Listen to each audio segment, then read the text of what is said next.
स्वागत है आप लोग का यूपीपीएससी मेंटर ग्रुप पे। हम लोग करंट नहीं बल्कि गवर्नेंस देख रहे थे। आज करंट ही जवान पे आ रहा है, करंट का आज नहीं बनाएंगे।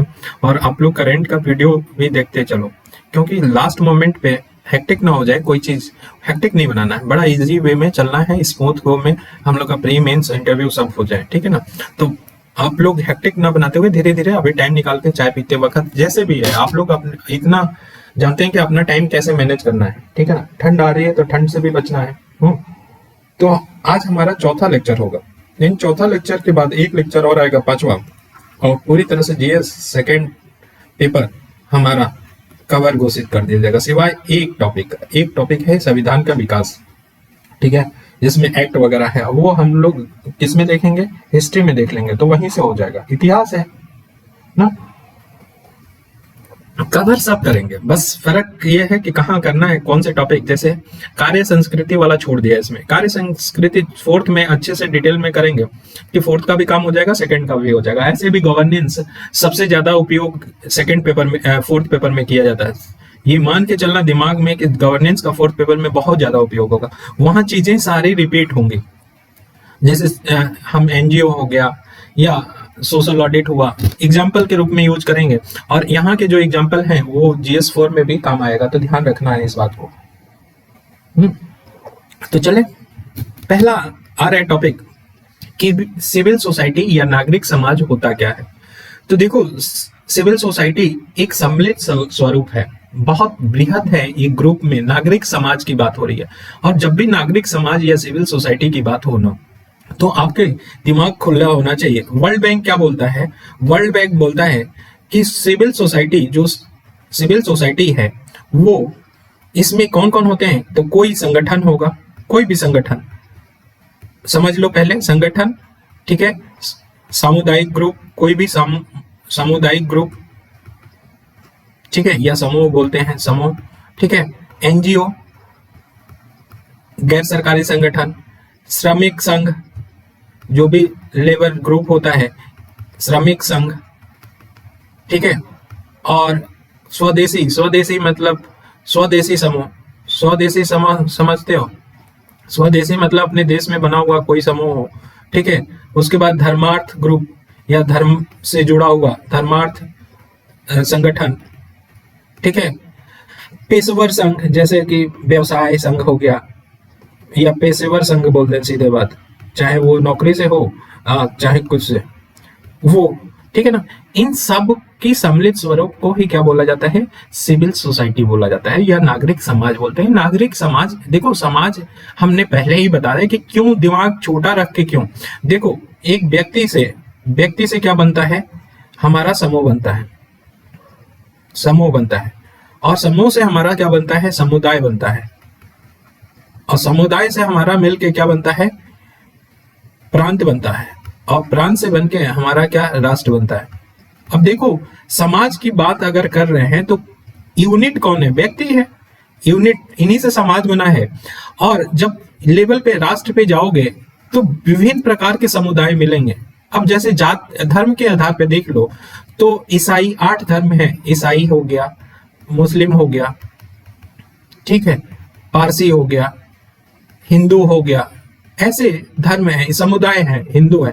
तो विभिन्न समुदाय है ना। तो अगर देखो कि समाज में क्या विभिन्न प्रकार के संगठन नहीं होंगे? जैसे अब देखो, समाज में डॉक्टर होगा, इंजीनियर होगा, व्यवसायी होगा, जो व्यवसाय करता होगा, कुछ धर्म के लोग होंगे, धर्म का पालन करते होंगे, कुछ लोग संगठन बनाते होंगे, और संगठन कैसा होगा? वह स्वदेशी होगा उनके, या प्रादेशिक होगा, उस प्रदेश के ही होगा, ठीक है। फिर अगर देखें तो एनजीओ होंगे, ठीक है, सरकारी संगठन भी होगा। तो इस तरह से सब, तो ये मिलके ये समाज के ही लोग हैं भाई, इसी में व्यक्ति हैं, ठीक है ना। और इसी में व्यक्ति हैं, और व्यक्ति जब भी देखो तो हर डिफरेंट टाइप के व्यक्ति ही क्या करेंगे? डिफरेंट टाइप के ऑर्गेनाइजेशन। तो इसलिए नागरिक समाज बोला गया है, सिविल सोसाइटी बोला गया। और सिविल सोसाइटी में विभिन्न प्रकार के क्या आ जाएंगे? संगठन, समूह, समुदाय, ये सारे आ जाएंगे। और जो भी आएंगे वो हमारा क्या होगा? ये सिविल सोसाइटी बोलेंगे। अब जरा सा देखते हैं इन्होंने क्या बोल दिया, हम लोग समझ लिए। अब इस समझ पे देखते हैं कि वर्ल्ड बैंक ने क्या बोल दिया। कोई बड़ा तोप नहीं बोला, जो हमने बताया वही चीज है, तो दिमाग में बैठना चाहिए पहले क्लियर कट कि क्या है, और समाज को और अच्छे से समझाएंगे सोसाइटी में।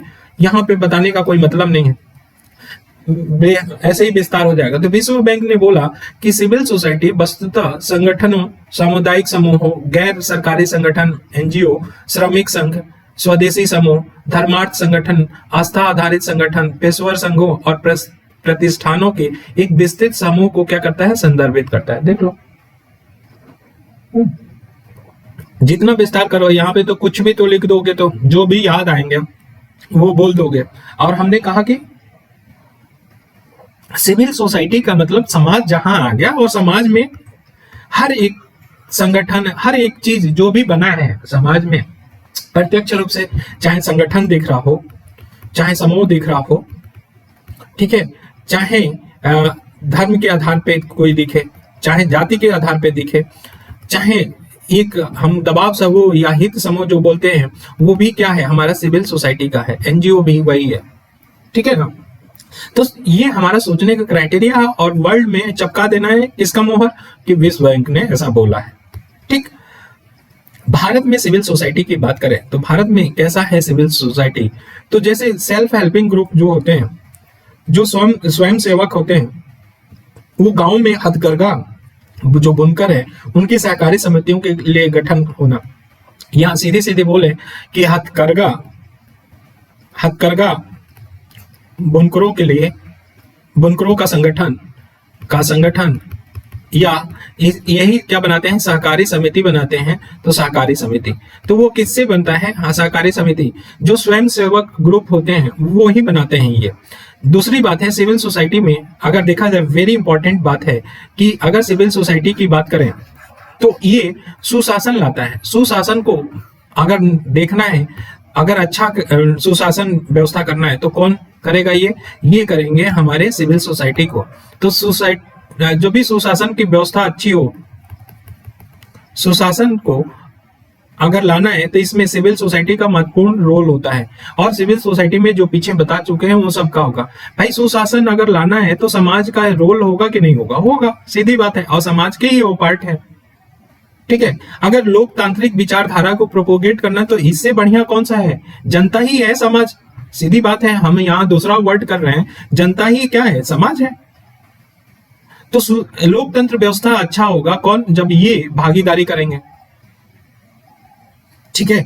और लोकतंत्र को सुनिश्चित कौन करता है, समाज ही करेगा, क्योंकि यही भाई क्या करते हो, जो लोकतंत्र के मूल्यों को लेकर चलता है उसको क्या करते हैं, प्रतिनिधि के रूप में चुनते हैं, और वही प्रतिनिधि जाके लोकतंत्र के मूल्यों के आधार पर कार्य करता है, और कार्य करता है तो लोकतंत्र को क्या करेगा, बढ़ावा देगा, ठीक।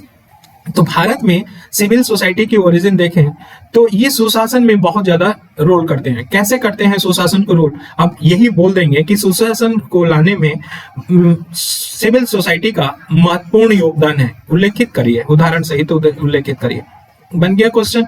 तो सुशासन को देखें, सुशासन में सिविल सोसाइटी के निम्नलिखित कार्यात्मक योगदान है। क्या योगदान हो सकते हैं, तो पहरेदार के रूप में होता है। सिविल सोसाइटी क्या है, पहरेदार के रूप में। अगर किसी का मानवाधिकार का क्या हो रहा है, उल्लंघन हो रहा है, तो वो क्या करेंगे, विरोध करेंगे या मांग करेंगे, ठीक है ना। और वो सरकार को कहेंगे कि भैया देखो, मानवाधिकार हमारे जनजात या प्राकृतिक रूप से प्राप्त है और तुम नहीं छीन सकते, क्योंकि तुमको चुन के हम भेजे हैं, भाई हम भेजे हैं तो हम हैं, हम ही सर्वोसर्वा हैं, और हमारे मानवाधिकार पे तुम प्रहार नहीं कर सकते हो।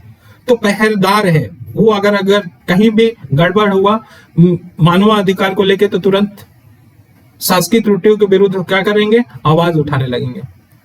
दूसरी बात करेंगे, एडवोकेसी करेंगे, पक्ष समर्थन करेंगे। क्या, तो जो कमजोर वर्ग के दृष्टिकोण है उनका समर्थन कौन करेगा, यही सिविल सोसाइटी करेगा। भाई सिविल सोसाइटी अगर में विभिन्न ग्रुप है, समूह है, जाति है। अब जैसे हम कह रहे हैं जाति समूह की बात करें, एक जाति समूह की बात कर ले, ये सिर्फ एक पार्ट है, किसका, सिविल सोसाइटी का एक पार्ट है। जरा सा देखो कि जात में यादवों का समूह बना है। अगर यादवों का समूह बना है तो ये यादव अपने अपने हित के लिए काम करवाएंगे।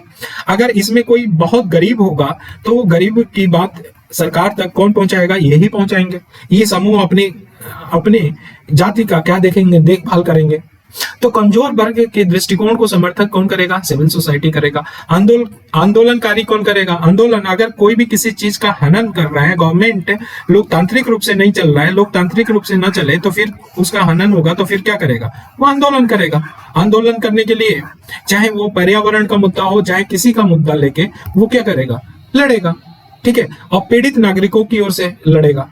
तो सिविल सोसाइटी ऐसा नहीं है कि वो अपने लिए ही लड़े, वो एनजीओ जैसे, एनजीओ इसका पार्ट है। तो एनजीओ अगर कोई एसटी ग्रुप है और बहुत पीड़ित है तो उसके लिए कौन लड़ता है? एनजीओ लड़ता है, और सिविल सोसाइटी का पार्ट है। शिक्षक के रूप में काम करता है। कैसे? कि ये सिविल सोसाइटी के जितने मेंबर हैं वो नागरिकों को जागरूक करते हैं। नागरिक को जागरूक करते हैं कि देख भाई वो बहुत भ्रष्टाचार वाला नेता है, उसको वोट मत देना।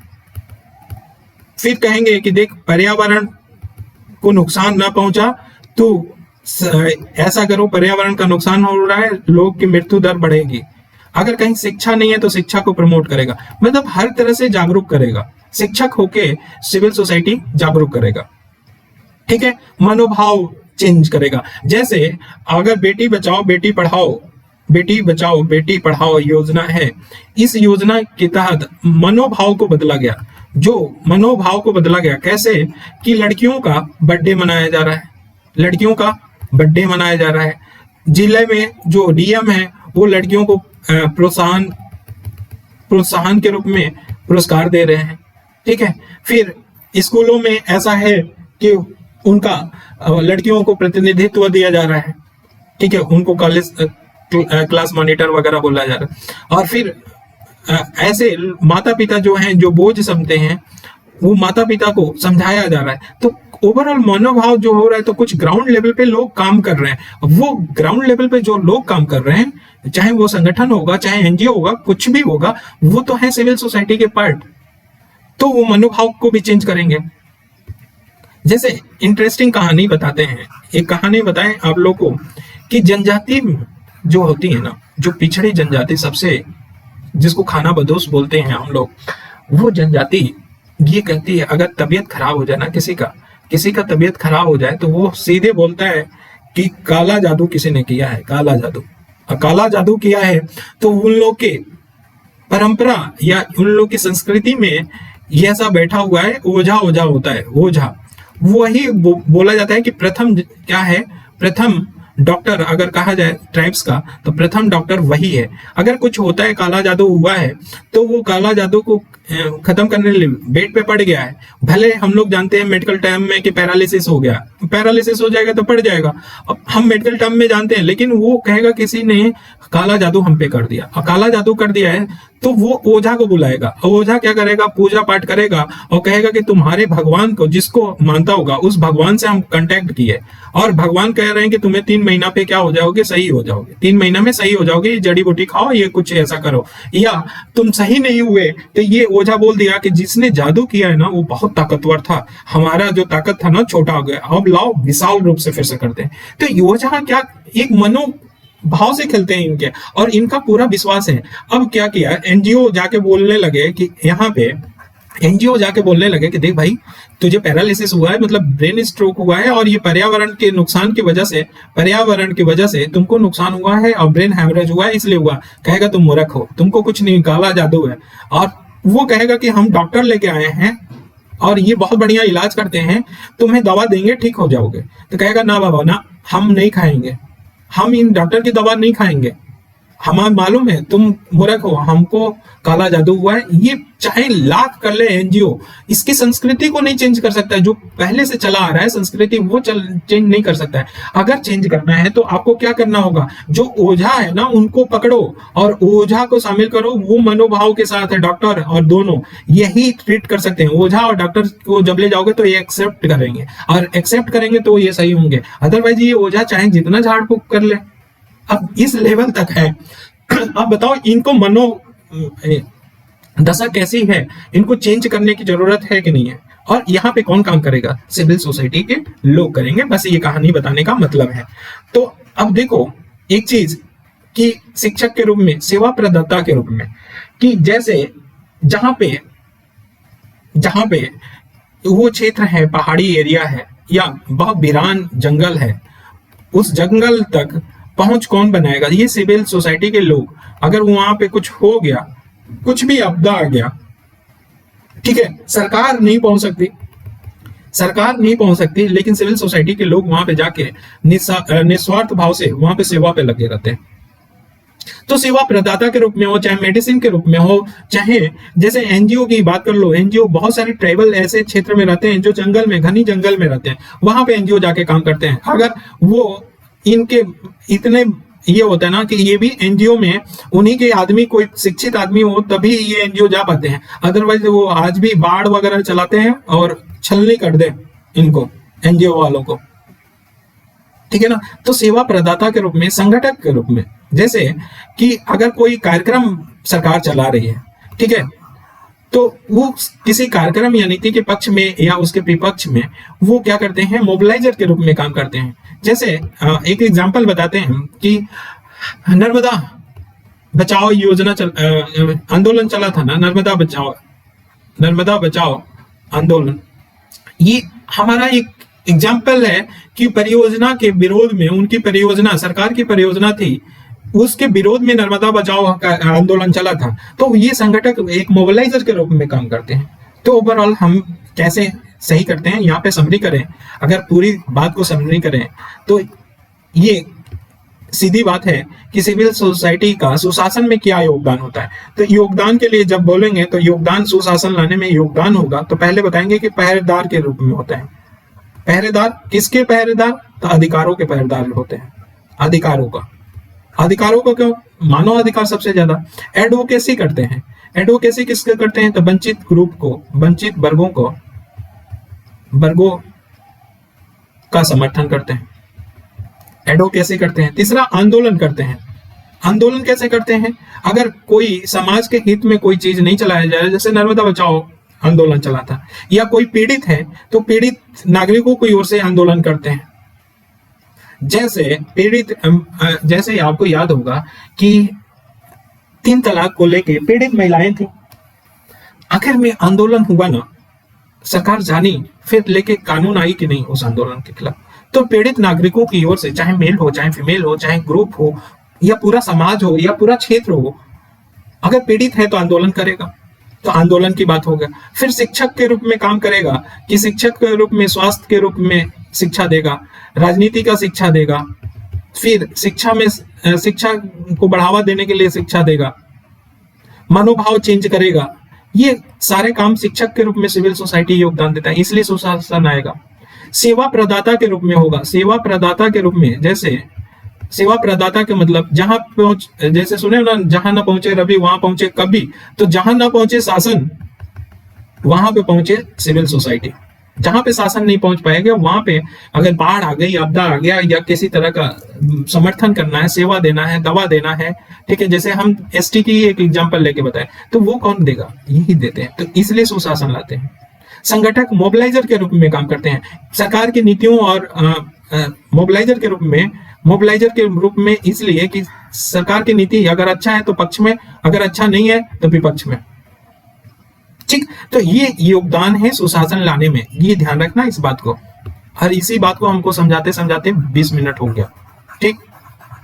तो बात समझो, यहाँ पे सिविल सोसाइटी का पूछ लेगा कि सुशासन में क्या भूमिका है सुशासन लाने में, तो सुशासन लाने में भूमिका लिख सकते हो। अब देखो, भारत में सिविल सोसाइटी के प्रकार कितने होते हैं, type of civil society in India. Second ARC ने सिविल सोसाइटी को बताया, वर्गीकृत किया विभिन्न प्रकार से। क्या सेकेंड ईआरसी ने बोला कि किसी विशिष्ट उद्देश्य के लिए गठित पंजीकृत सोसाइटी होता है। जैसे हमने कहा कि कुष्ठ रोग है, जो भी कुष्ठ रोग, वो कुष्ठ रोग ले लिया, ये विशिष्ट रोग हो गया, हमारा विशिष्ट एक नीच हो गया, और इस पे हम क्या करेंगे कि कुष्ठ रोगियों को हेल्प करेंगे। ऐसा करके हमने एक सोसाइटी बना लिया, और सोसाइटी या कहें कि एनजीओ बना लिया। तो विशिष्ट उद्देश्य हो गया ना हमारा कुष्ठ रोग, ठीक है। धर्मार्थ संगठन या न्याय, जो ट्रस्ट धर्मार्थ संगठन बनाया कि हम जो माइनॉरिटी हैं या हिंदू हैं, ये माइनॉरिटी हैं, ये मुस्लिम है, ईसाई है, सिख है, इन माइनॉरिटीज को क्या करें,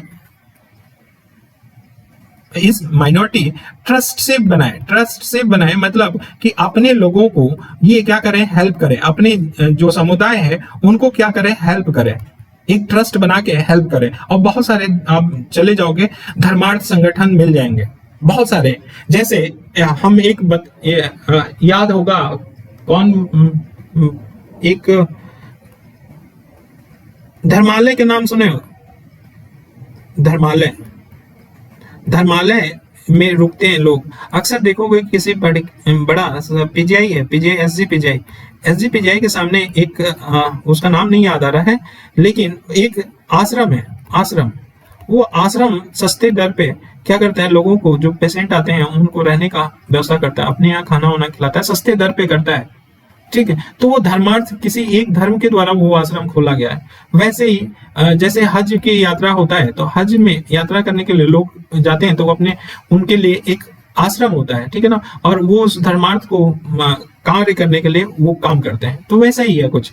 नेक्स्ट अगर देखें तो हमारा क्या है, स्थानीय हित, जैसे सेल्फ हेल्पिंग ग्रुप आते हैं, तो ये भी कैसे किस में आ जाएंगे, सेल्फ हेल्पिंग ग्रुप भी आपका किस में आ जाएंगे, सिविल सोसाइटी के पार्ट होते हैं। तो सेकेंड आरसी ने बोला कि किसी विशिष्ट उद्देश्य के द्वारा बनाया गया सोसाइटी, धर्मार्थ के संगठन के लिए बनाया गया सेल्फ हेल्पिंग ग्रुप के रूप में, चाहे माइक्रो क्रेडिट हो, चाहे निक्षेप संस्थाएं हो, चाहे स्थानीय हितधारक समूह हो, हितधारक समूह भी आते हैं, दबाव समूह भी इसी में आते हैं, व्यवसायिक स्वनियामक निकाय भी आते हैं। जैसे व्यवसायिक प्रेस के लिए स्वनियामक है, प्रेस अपने आप में कंट्रोल करते हैं, प्रेस बोर्ड बनाए हुए हैं, ठीक। सहकारी समितियां, जितनी सहकारी समितियां हैं वो भी आती हैं, बिना किसी औपचारिक सांगठनिक संरचना वाले निकाय, मतलब अनौपचारिक रूप से संगठन बनाते हैं। बहुत सारे संगठन, मजदूर संघ बना लिया, या हम XYZ जगह रखते हैं वहां का मजदूर संघ बना दिया। सरकार द्वारा समर्थित तृतीय क्षेत्र के संगठन, तृतीय क्षेत्र में कौन आते हैं, जो सेवा से जुड़े हुए होते हैं। तो तृतीय क्षेत्र के संगठन में जब इकोनॉमी पढ़ेंगे तो तृतीय क्षेत्र समझ में आ जाओ, लेकिन इतना जान जाओ कि जो सेवा से ज्यादातर जुड़े होते हैं वो तृतीय क्षेत्र होते हैं। तो सरकार द्वारा समर्थित जो एनजीओ हैं, सेवा करते हैं, वो तृतीय क्षेत्र में आए। तो सेकेंड आरसी ने इतने टाइप के बोला कि ऐसे हो सकते हैं, विशिष्ट उद्देश्य के लिए, धर्मार्थ के लिए स्थानीय हितधारक हो सकते हैं, या सेल्फ हेल्पिंग ग्रुप हो सकते हैं, व्यवसायिक स्वनियामक निकाय हो सकते हैं, सहकारी समितियां हो सकती हैं, और अनौपचारिक संगठित निकाय हो सकते हैं, सरकार द्वारा समर्थित तृतीय क्षेत्र के संगठन एनजीओ वगैरह हो सकते हैं। ये सेकेंड आरसी ने बताया। लेकिन अभी हालांकि सभी गैर सरकारी तथा गैर लाभकारी संगठनों को सम्मिलित करके, चाहे एनजीओ हो चाहे जियो हो, दोनों को सम्मिलित करके व्यापक रूप से उन्होंने क्या, सेकेंड आरसी ने व्यापक रूप से किनको बताया, तो व्यापक रूप से वर्गीकृत किया सिविल सोसाइटी को। किस हिसाब से, तो उन्होंने कहा कि एक नागरिक अधिकारों को समर्थन करने वाले संगठन हो। अब जरा सा यहां से समझना, यहाँ पे हमने ओपन वे में बोल दिया था, लेकिन उसने व्यवस्थित रूप से, व्यापक रूप से जो गैर लाभकारी हो या लाभकारी हो, ठीक है, सभी गैर सरकारी या गैर लाभकारी संगठनों को सम्मिलित किया। जो सम्मिलित करके कितने प्रकार को बांटा, जो एनजीओ गैर लाभकारी बोलते हैं ना, गैर सरकारी, ठीक है ना। एक मिनट, तो जरा से देखो, इससे पहले हमने ये सारी चीजें बताया कि कितने प्रकार के हो सकते हैं, एनजीओ ने बताया। तो सीधी सीधी बात हम कर लें एकदम पॉइंट वे में, तो पॉइंट वे में जो विशिष्ट उद्देश्य से बनाया गया कोई सोसाइटी हो, धर्म के आधार पे बनाया गया हो, स्थानीय हितधारक समूह हो, या व्यवसाय से जुड़ा हो, सहकारी समिति हो, अनौपचारिक रूप से जो बनाया गया, और सरकार द्वारा समर्थित तृतीय क्षेत्र हो। फिर उसने कहा कि गैर लाभकारी जो सरकारी, गैर लाभकारी या गैर सरकारी संगठन है, उनको व्यापक रूप से कितने प्रकार में वर्गीकृत किया सेकेंड आरसी, उनको देख लेते हैं। सेकेंड आरसी ने एनजीओ को बताया कि ये कितने प्रकार हो सकते हैं।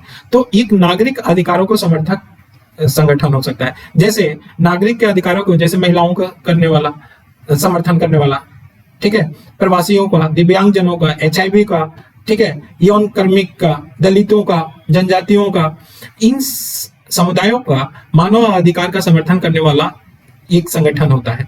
इस टाइप का एनजीओ हो सकता है। दूसरा क्या है, नागरिक स्वतंत्रता के समर्थक करने वाले संगठन हो सकते हैं, जैसे ये विशिष्ट सामाजिक समूहों पर ध्यान करते हैं। जैसे एग्जाम्पल के रूप में एसटी की बात करें, एससी की बात करें, इनके नागरिक स्वतंत्रता की बात करते हैं कि ये अगर पानी भरने नहीं जा सकते तो ये कहेंगे कि नहीं भाई ये भी जा सकते हैं, तो उनकी स्वतंत्रता का पक्षपात नहीं, पक्ष लेते हैं। फिर समुदाय आधारित संगठन, नागरिक समूह, किसान सहकारी समितियां टाइप के एनजीओ हो सकता है। सामुदायिक आधारित संगठन कैसे, जैसे नागरिक समूह, किसान सहकारी समिति, ये सारे हो सकते हैं।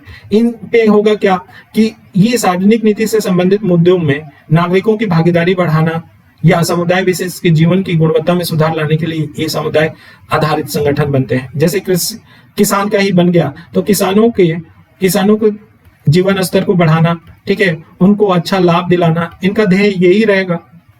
ठीक है, इनकी भागीदारी बढ़ाना, अगर सरकार की नीतियां आए तो उनके बारे में जानकारी देना, ये समुदाय आधारित संगठन हो गए। ठीक है ना, तो नागरिक अधिकारों के समर्थन वाले, नागरिक स्वतंत्रता के समर्थक देने वाले और समुदाय आधारित संगठन। ठीक है ना, तो ये बताया।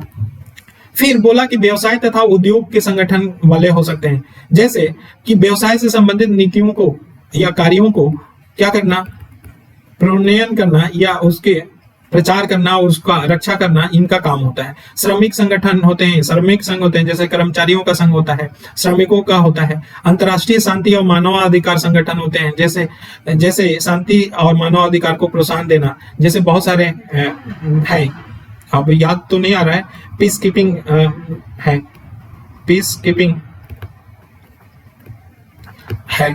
ठीक है, मीडिया संवाद का संगठन, जो भी मीडिया वाले हैं या संवाद करने वाले हैं वो अपनी अलग से बनाते हैं, जैसे टेलीविजन वाले, प्रिंटिंग वाले, रेडियो वाले, ये मीडिया प्रोडक्शन वाले अपनी सुविधा के लिए एक संगठन बनाते हैं। जैसे प्रेस ऑर्गेनाइजेशन है, इंडियन प्रेस ऑर्गेनाइजेशन है।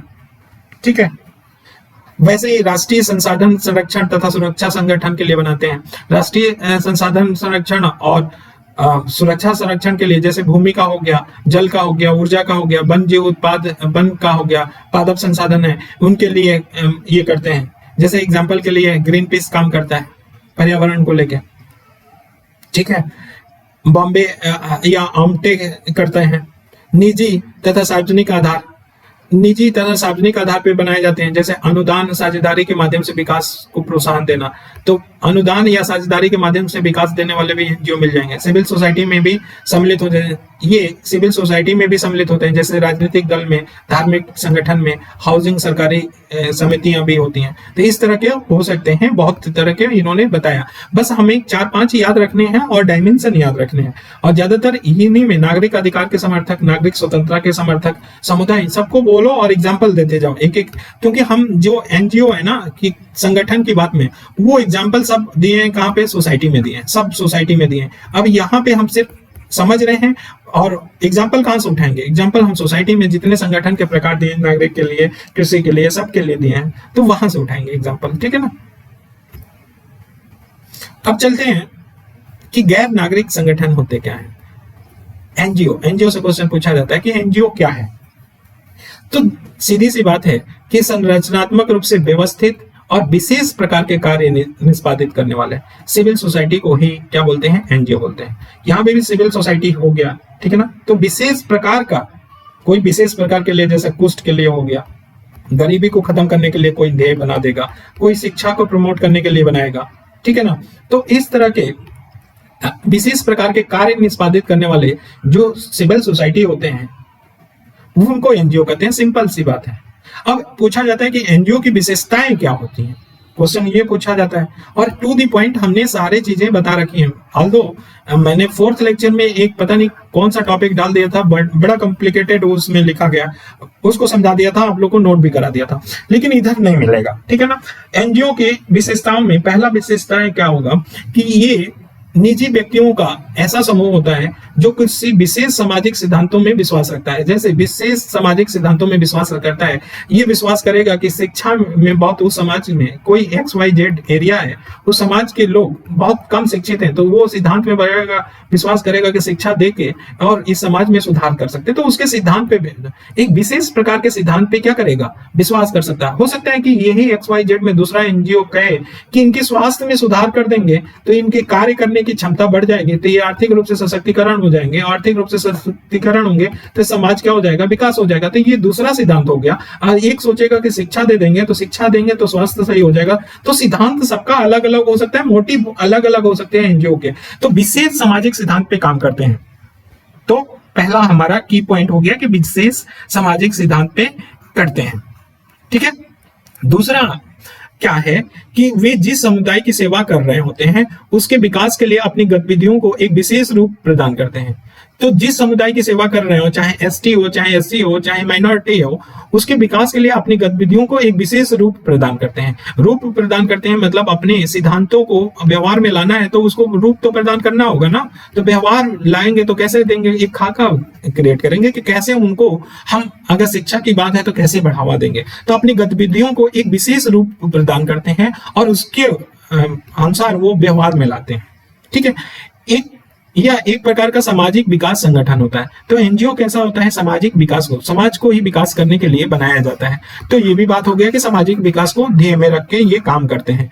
नेक्स्ट क्या है कि ये लोकतांत्रिक, ये जितने एनजीओ होते हैं वो कैसे होते हैं, लोकतांत्रिक होते हैं। मतलब लोकतांत्रिक मूल्यों को या प्रजातांत्रिक मूल्यों को बढ़ाने में क्या करता है, मदद करता है। गैर नस्ली होता है कि इनको रेस से मतलब नहीं कि आप काले हो कि गोरे हो, ठीक है, ब्लैक हो कि व्हाइट हो, या इनको ये भी मतलब नहीं कि आप माइनॉरिटी से हो कि हिंदू से हो, इनसे कोई मतलब नहीं है। गैर नस्लीय होते हैं। और क्या होते हैं, सार्वजनिक होते हैं। सार्वजनिक का मतलब ही जब हो गया कि सभी लोग होते हैं, सार्वजनिक संगठन होता है। सभी लोग, क्या गरीब क्या धनी, सबके हित के कल्याण को सोचते हैं एनजीओ। तो कैसा होते हैं, लोकतांत्रिक होते हैं, नॉन रेस वाले होते हैं, मतलब गैर नस्ली होते हैं, ठीक है, और सार्वजनिक होते हैं, संगठन होते हैं। और साथ ही साथ ये वंचित लोगों को क्या करते हैं, सशक्तिकरण के कार्य करते हैं। तो एनजीओ ऐसे संगठन होते हैं जो किसी राजनीतिक दल से संबंध नहीं रखते हैं। तो हम सीधी सीधी बात करेंगे कि विशेषताओं में क्या हम लिखेंगे कि एनजीओ की विशेषताएं क्या होंगे। हम कैरेक्टरिस्टिक, एनजीओ कैरेक्टरिस्टिक क्या होगा, वो काम करेगा।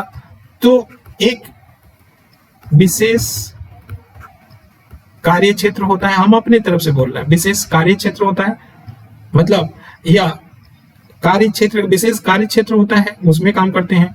दूसरी बात है इसमें निजी लोग की भागीदारी होती है, ठीक है। ये लोकतांत्रिक गैर नस्ली एवं सार्वजनिक संगठन होता है, ठीक है। फिर हम बताएंगे कि ये वंचित वर्गों के कल्याण करते हैं। फिर अधिकारों की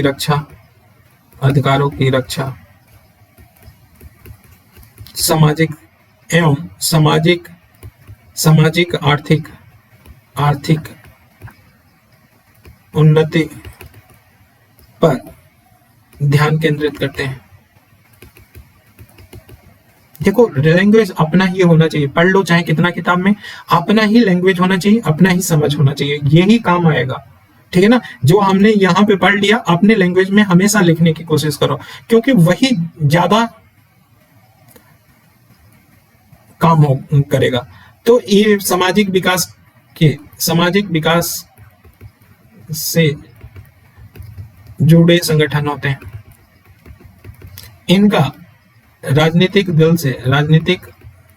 दल से कोई संबंध नहीं होता है। ये इनकी विशेषताएं हैं, ठीक है। और कुछ पीछे छूट गया होगा तो हो गया, बस लिखना है, हमें इंपैक्टफुल लगे, ठीक है ना। तो ये गैर सरकारी संगठन के बारे में कुछ बातें हो गए। अब जरा सा देखते हैं कि एनजीओ के प्रकार कितने होते हैं, टाइप ऑफ एनजीओ। तो देखो, टाइप ऑफ एनजीओ बात करेंगे कि परंपरागत विकास से संबंधित होंगे। परंपरागत विकास से मतलब क्या, ये सीधे तौर पे ये बात समझो कि परंपरागत विकास का मतलब क्या, ये सीधे किससे जुड़े होंगे, जनता से जुड़े होंगे, ठीक है। ये जनजाति से जुड़े होंगे, ठीक है। और ये जनता या जनजाति होगा या वंचित ग्रुप, ये सीधे जनता से जुड़े होंगे, जैसे जनजाति हुआ, एससी हुआ, किसी से जुड़े होंगे। और काम क्या करेंगे? शिक्षा पे, स्वास्थ्य पे, ठीक है, स्वच्छता पे और ग्रामीण विकास पे, ठीक है। ये ग्रामीण विकास पे काम करेंगे। ये परंपरागत विकास से संबंधित होगा, मतलब ओवरऑल परंपरागत रूप से जो कमजोर हैं, वंचित हैं, दबित हैं, उनको उत्थान के लिए काम करेंगे, शिक्षा देंगे, स्वास्थ्य बढ़ाएंगे, स्वच्छता बढ़ाएंगे, ग्रामीण को विकास करेंगे। जैसे एक एग्जाम्पल देख लें कि परंपरागत विकास से संबंधित एक एग्जाम्पल यहाँ पे दे रहे हैं। मध्य भारत में बाबा आमटे द्वारा कुष्ठ रोगियों की चिकित्सा हेतु उपचार केंद्र। तो ये कुष्ठ रोगी से क्या कर रहे हैं? निदान कर रहे हैं, वहां पे कुष्ठ रोगियों को समाप्त कर रहे हैं। तो मध्य भारत में बाबा आमटे द्वारा कुष्ठ रोगियों की चिकित्सा हेतु उपचार केंद्र बनाया गया। तो इसका मतलब ये परंपरागत विकास से संबंधित है। एक हो गया परंपरागत विकास से संबंधित।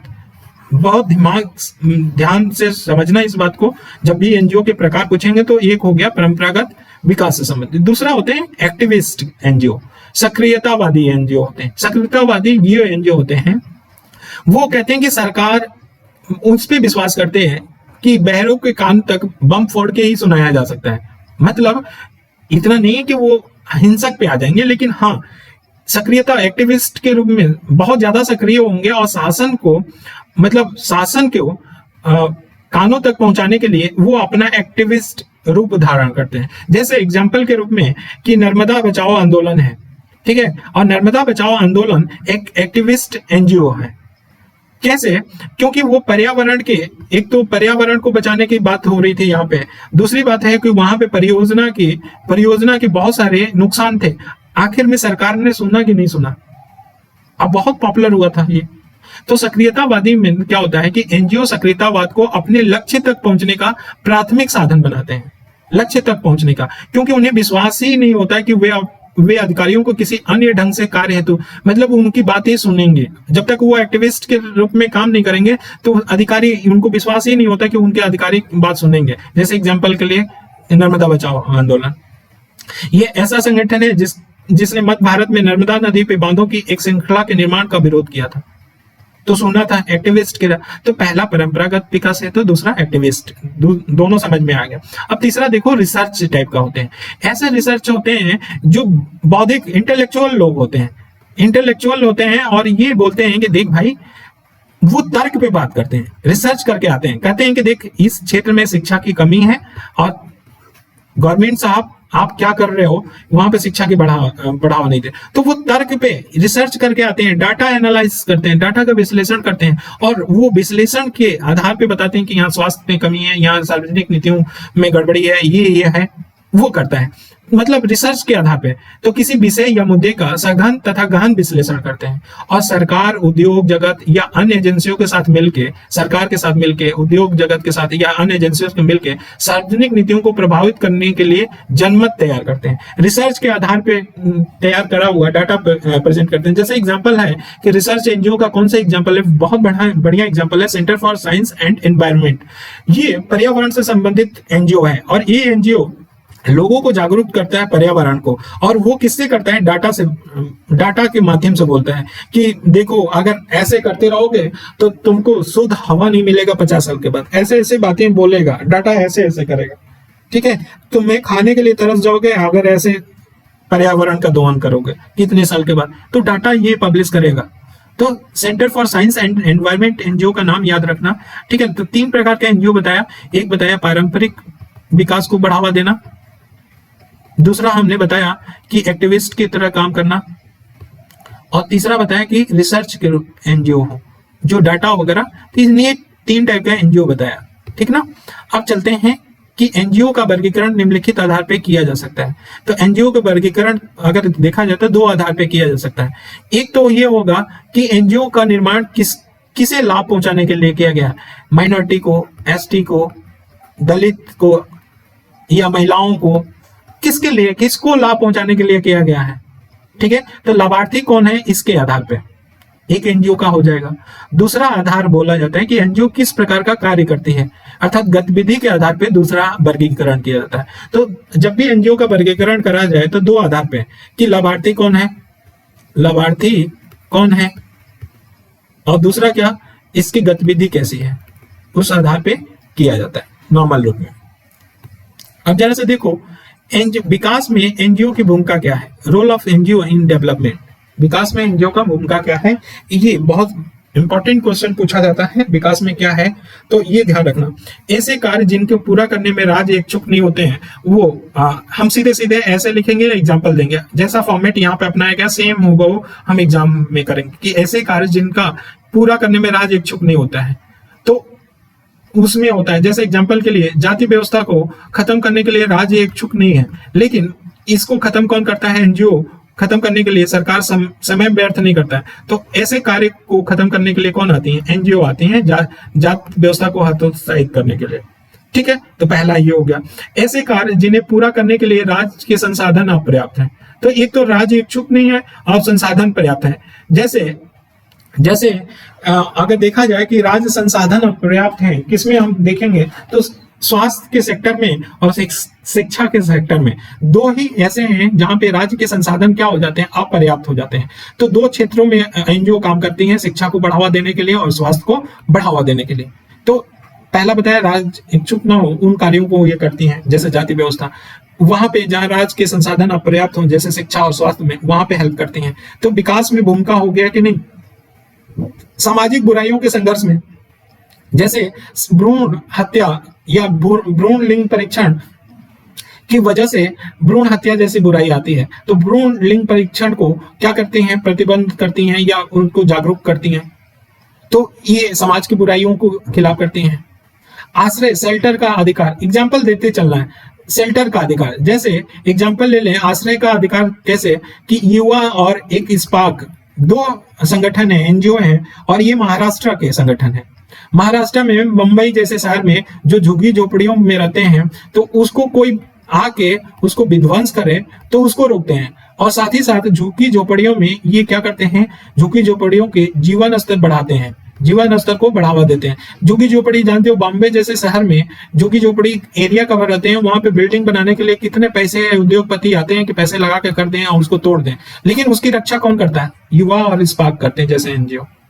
सूचना का अधिकार, जानते हो कि सूचना का अधिकार किसके, मजदूर संघ के वजह से ये सूचना का अधिकार आरटीआई एक्ट 2005 आया था।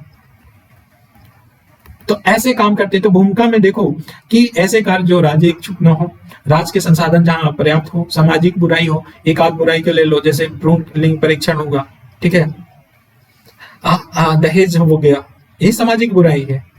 आश्रय का अधिकार देने का, सूचना का अधिकार, जनजातीय अधिकार, जैसे वेदांता और पास्को मामलों में ये देखा गया कि एनजीओ ने बहुराष्ट्रीय कंपनियों द्वारा आदिवासियों को प्रति किए जाने वाले भेदभाव विरुद्ध आवाज उठाई है।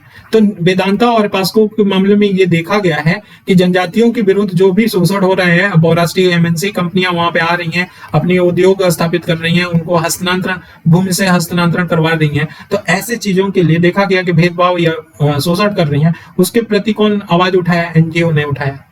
सामुदायिक विकास कर रही हैं, सामुदायिक विकास कर रही हैं, जैसे एसटी के जनजातियों को विकास कर रही हैं, माइनॉरिटी के लिए कितने काम कर रही हैं, पुनर्वास प्रोवाइड कर रही हैं, कल्याणकारी योजनाओं का क्रियान्वयन कर रही हैं। जो भी कल्याणकारी योजनाएं हैं, अब जो अशिक्षित है वो बंदा क्या जानेगा कि उस योजना में क्या है, उस योजना को मालूम नहीं है, तो उस योजनाओं को लाभ कैसे पहुंचाते हैं, एनजीओ ही उसको प्रोत्साहित करती है कि देख भाई तू ऐसा है ना कि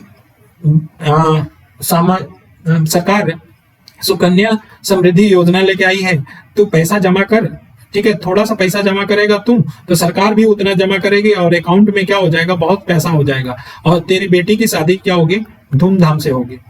तो कल्याणकारी योजनाओं का कार्यान्वयन करना है, पुनर्वास करवाना है, सामुदायिक विकास करना है, जनजातीय अधिकार देना है, या इधर बताएं कि सूचना का अधिकार है, आश्रय के रूप में, सामाजिक बुराई के, तो ये सारी चीजें काम एनजीओ की भूमिका होता है।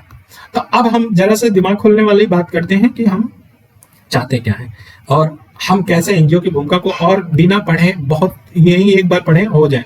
एनजीओ की भूमिका हर एक सेक्टर में होगा। देखो, सामाजिक सेक्टर में, राजनीतिक सेक्टर में, आर्थिक सेक्टर में, और सबका एग्जाम्पल बताएंगे, आर्थिक सेक्टर में और पर्यावरण सेक्टर में, ठीक है ना। और यही कर लो, यही कर लो, हम और नहीं बांटेंगे। देखो सामाजिक में क्या, शिक्षा, ठीक है, स्वास्थ्य, स्वास्थ्य, ठीक है, सामाजिक, सामाजिक कुप्रथा को विरोध करने हो, ठीक है, समाज को समाज के वंचित वर्ग का कल्याण, ठीक है, वंचित वर्ग मतलब एसटी, ओबीसी, एससी, महिला, दिव्यांग, ठीक है, एलजीबीटी, इन सब का जबकि बात हो तो इनका। राजनीतिक सेक्टर में क्या करेगा, जैसे राजनीतिक सेक्टर में चुनाव के में भागीदारी को प्रोपोगेट करेगा, चुनाव में भागीदारी के लिए बढ़ावेगा, ठीक है, लोकतंत्र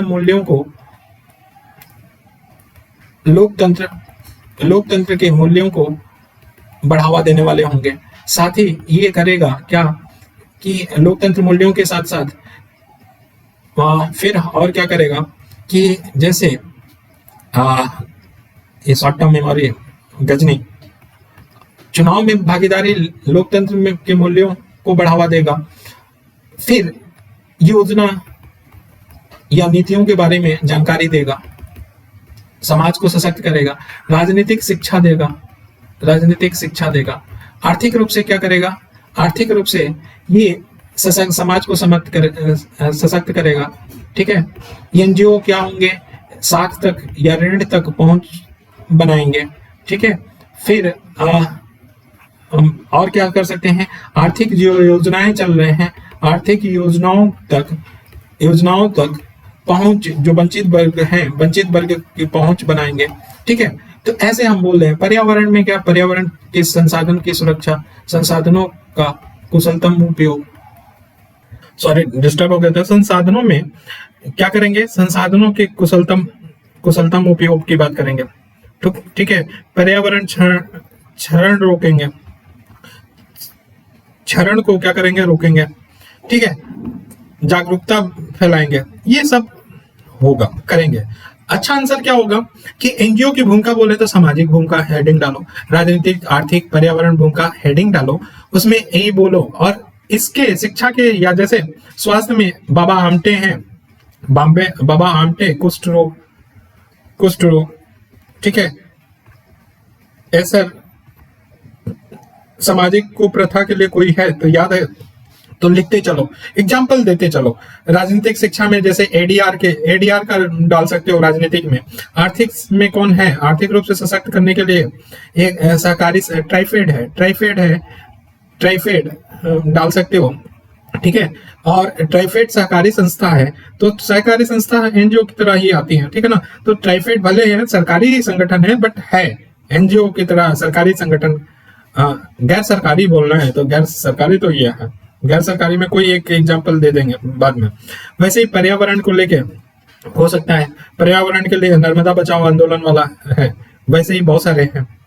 तो हम बताएं, ठीक है, उस पे कहानी राम कथा जैसे ये लिखे हैं। राम कथा लिखना बड़ा मुश्किल नहीं है, हमें बस उसमें अच्छे से एग्जाम्पल लेके देने हैं, ठीक है। तो ये भी ध्यान रखना। तो एनजीओ की भूमिका हम हमेशा ऐसे बांट के लिखेंगे, सुसज्जित रूप से एग्जाम्पल देंगे, केस स्टडी बताएंगे। केस स्टडी हम जब सोसाइटी बताएंगे ना, तो उसमें केस स्टडी भर भर के बताएंगे आप लोग को, भर भर के, झोला भर भर के, ठीक ना। तो वहां पे देखिएगा और लिंक करना है, एक जगह बताना मतलब। अब जैसे पर्यावरण संरक्षण में एक जगह की भूमिका बता दिया, तो और भी तो हमने भूमिका बताना है। और कैसे पर्यावरण संरक्षण में भूमिका की बात होती है, इसकी बात को और अच्छे से बड़ा करके इसको दिखाते हैं हम आप लोग को, क्योंकि पर्यावरण संरक्षण में क्या क्या भूमिका हो सकती है। तो देखो,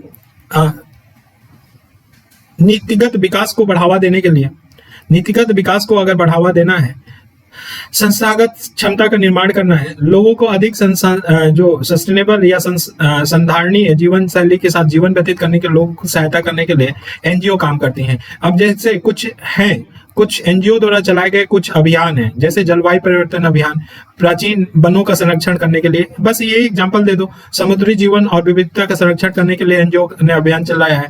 व्हेल के शिकारियों के विरुद्ध अभियान चलाया है, जो आनुवंशिक अभियांत्रिक है या जेनेटिकली मॉडिफाइड फूड होते हैं उसके खिलाफ चलाया गया है, वन जीवों के लिए परमाणु खतरे से रोकथाम के लिए अभियान चलाया गया है। वैसे ही रासायनिक और जैविक विषाक्त अपशिष्ट उन्मूलन के लिए अभियान एनजीओ ने चलाया है, संसाधनीय व्यापार को प्रोत्साहित करने के लिए अभियान चलाया है। तो इस तरह से अभियान चलाए हैं, ठीक है ना। जैसे एनजीओ ने जन जागरूकता किया तो वृक्षारोपण अभियान चलाया, अपशिष्ट निवारण के लिए लैंडफिलिंग में अपशिष्ट निपटान करने के स्थान पे पारिस्थितिकी रूप से संधारणीय प्रथाओं जैसे केचुआ का पालन करना, कंपोस्टिंग को बढ़ावा देना, ये सारे एनजीओ ने किए हैं, ठीक है। अब इसको अच्छे से पढ़ लेना, लेकिन हम बता रहे हैं एनजीओ ने डेटा चालित समर्थन प्रदान किया है, मतलब डेटा की वजह से एनजीओ ने डाटा भी रखा है कि कितना पर्यावरण को नुकसान पहुंच रहा है, कितना जैव विविधता को नुकसान पहुंच रहा है, वो डाटा के माध्यम से बताया। जल संकट की स्थिति भी बताया कि कितना संकट है, और उसके ऊपर प्रकाश डालना है कि जैव विविधता ये अतिक्रमण की वजह से ज्यादा हो रहा है, अतिक्रमण मत करो। तो ये सारी चीजों की बात पे कौन प्रकाश डाला है? ये सब एनजीओ ने ही डाला है, ठीक है ना। और एनजीओ ने ही, जैसे प्रदूषण हो गया, खाद्य और पेयजल विषाक्त हो गया, ये खाना में केमिकल आ रहा है, ठीक है, खाद्य में जैसे खाने वाने में है, उन सब पे कौन आकर्षित किया है? या ऑर्गेनिक फूड को बढ़ावा कौन दे रहे हैं? एनजीओ ही दे रहे हैं। कह रहे हैं कि केमिकल और पेस्ट मत खाओ। क्यों? क्योंकि ये खाने में जहर के समान है। तो ये जागरूकता कौन किया है? एनजीओ ने ही किया है, ठीक है ना। नेक्स्ट अगर देखें तो कुछ एनजीओ के नाम हैं। अगर पर्यावरण में ग्रीन पीस हो गया, WWF हो गया, बॉम्बे नेचुरल हिस्ट्री सोसाइटी हुआ। अच्छा, एक ही जगह लिख दिए हैं तो आप पर्यावरण वाला तो सॉल्व हो गया, यहाँ पे लिख सकते हो। विकास विकल्प समूह हुआ, ऊर्जा अनुसंधान संस्था हो गया, वर्ल्ड लाइफ इंटरनेशनल हो गया, centre for science and environment हो गया। वेरी इंपॉर्टेंट है, ये संस्था तो याद ही रहना चाहिए, centre for science and environment, ठीक। भारत में एनजीओ द्वारा सामना की जाने वाली क्या क्या चुनौतियां हैं, ये क्वेश्चन पूछे कि एनजीओ के सामने क्या है। तो पहला है अपर्याप्त निधि या फंड। इनको फंड नहीं मिल पाता है। तो जिसको जैसे शिक्षा में काम करना है या स्वास्थ्य पे काम करना है तो पैसे तो बहुत चाहिए ना, तो वो पैसे नहीं मिल पाते हैं, तो वो अपने क्रियाओं को या अपने योजनाओं को निष्पादित नहीं अच्छे से कर पाते हैं। तो अपर्याप्त निधि फंड हो गया। अपर्याप्त प्रशिक्षित कार्मिक। देखो, अगर स्वास्थ्य के लिए अगर काम कर रहे हो तो आपको ये तो होना चाहिए ना कि उसको कैसे किसी चीज को टैकल करने का मतलब कि हम एक नर्स के हिसाब से या नर्स की तरह हमको ट्रेनिंग मिलना चाहिए कि फर्स्ट एड कैसा करें या हम कैसे कुछ प्रोत्साहित करें। तो वो प्रशिक्षण चाहिए, तो उनको अपर्याप्त प्रशिक्षित कार्मिक होते हैं। ऐसे ही उठ के चले आए कि चलो काम कर लेते हैं। जब आप प्रशिक्षित नहीं होंगे तो हमारा एफिशिएंसी क्या हो जाएगा? खराब हो जाएगा। निधियों का दुरुपयोग करते हैं, आतंकवाद, क्षेत्रवाद, अलगाववाद को बढ़ावा दे रहे हैं। ग्रामीण क्षेत्रों में असमानता आ रही है, ग्रामीण क्षेत्रों में असमानता ला रहे हैं। क्यों? क्योंकि ये जैसे एग्जांपल ले लो कि नॉर्थ ईस्ट में एक एग्जांपल है यहाँ पे कि नॉर्थ ईस्ट में ईसाई जितनी वो थे एनजीओ थे, ईसाइयों को बढ़ावा दिया, उनके शिक्षा, स्वास्थ्य और सब कुछ बढ़िया कर दिया। वो ज्यादा क्या है उस गांव में, जिस गांव में रहते हैं तो वो गांव में ज्यादा धनी है रेदर देन और गांव के लोग क्या हो गए, बिछड़ गए। तो ग्रामीण क्षेत्रों में असमानता के कारण भी बनते हैं। युवाओं के बीच स्वयं सेवा या सामाजिक कार्य के भाव का अभाव होता है। जितने युवा होते हैं वो चाहते नहीं है कि हम जैसे स्वयं सेवा ग्रुप में शामिल हो या सामाजिक कार्य करें। किसी को सामाजिक कार्य करते हुए आल्दो कोविड के समय में बहुत देखा गया, लेकिन वो भी गिने चुने लोग हैं, घर में बैठे हुए थे दुबक के। और कितने कार्यकर्ताओं को हम जानते हैं जिनको बेचारे कोविड की मदद करते करते उनकी जान चली गई, ठीक है। यहाँ तक कि देखो, सोशल वर्क या सोसाइटी जैसे जिसमें शामिल होता है, वो पढ़ाई करके स्नातक करके वो चाहते हैं कि हमें नौकरी मिले, पेशेवर नौकरी मिले। कोई चाहता नहीं है, जबकि सब्जेक्ट क्या है, ये सब्जेक्ट है समाज सेवा की, समाज के बारे में ज्यादा मालूम होता है, तो इनको समाज सेवा से जुड़ा हुआ काम एनजीओ वगैरह में शामिल होना चाहिए, बट ये नहीं होते हैं। तो ये सारे हमारे क्या हैं, ये चुनौतियां हैं। अब राज्य बनाम स्टेट बनाम एनजीओ देखें क्या हालत है स्टेट और इसमें, और इसको अच्छे से, इसमें से जो डाटा है ना अच्छे से यूज कर लेना। मैं बता रहा हूं जैसे इनका क्या सबसे बड़ी बात कि भारत में एनजीओ की संख्या अगर देखा जाए तो सीबीआई ने बोला था क्या कि प्रत्येक 600 नागरिक पे सोचो 600 नागरिक पे एक एनजीओ है, सीबीआई ने ये बोला है, और डॉक्टर की बात बोल रहे हो, डॉक्टर का प्रत्येक 1000 पे 1.4 है। मतलब समझ रहे हो कि हालत क्या है एनजीओ का ना। ये एक बात दर्शा रहा है, ठीक है। तो पहली बात है, देखो बड़े आराम से इसको देखते हैं क्योंकि इसको कोट करेंगे हम लोग एग्जाम में अच्छे से। तो पहली बात हमने बोल दिया क्या, पहली बात बोला कि 600 पे एक है, सीबीआई की रिपोर्ट बोल रही है। दूसरा बोला कि जितने ये एनजीओ हैं उनका जवाबदेही क्या है, का अभाव है, जवाबदेही का अभाव है। और कैसे पता चला कि सीबीआई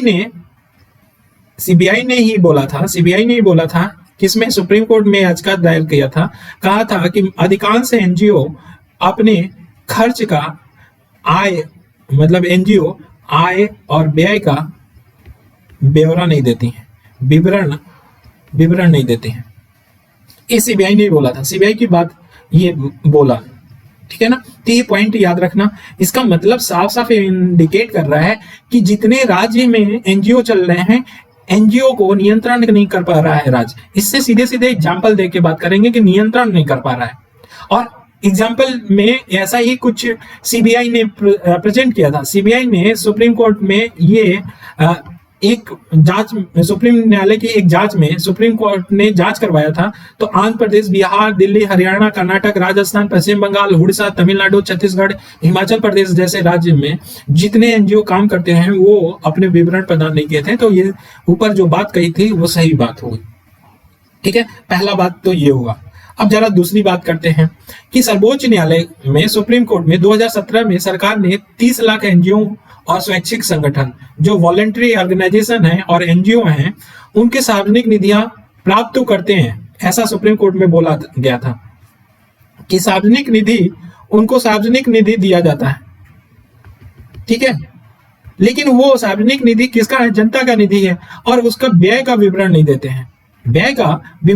देते हैं, और सुप्रीम कोर्ट ने इन 30 लाख जो थे, सरकार को बोला कि इनका क्या करो, लेखा परीक्षा कराओ, ऑडिट कराओ।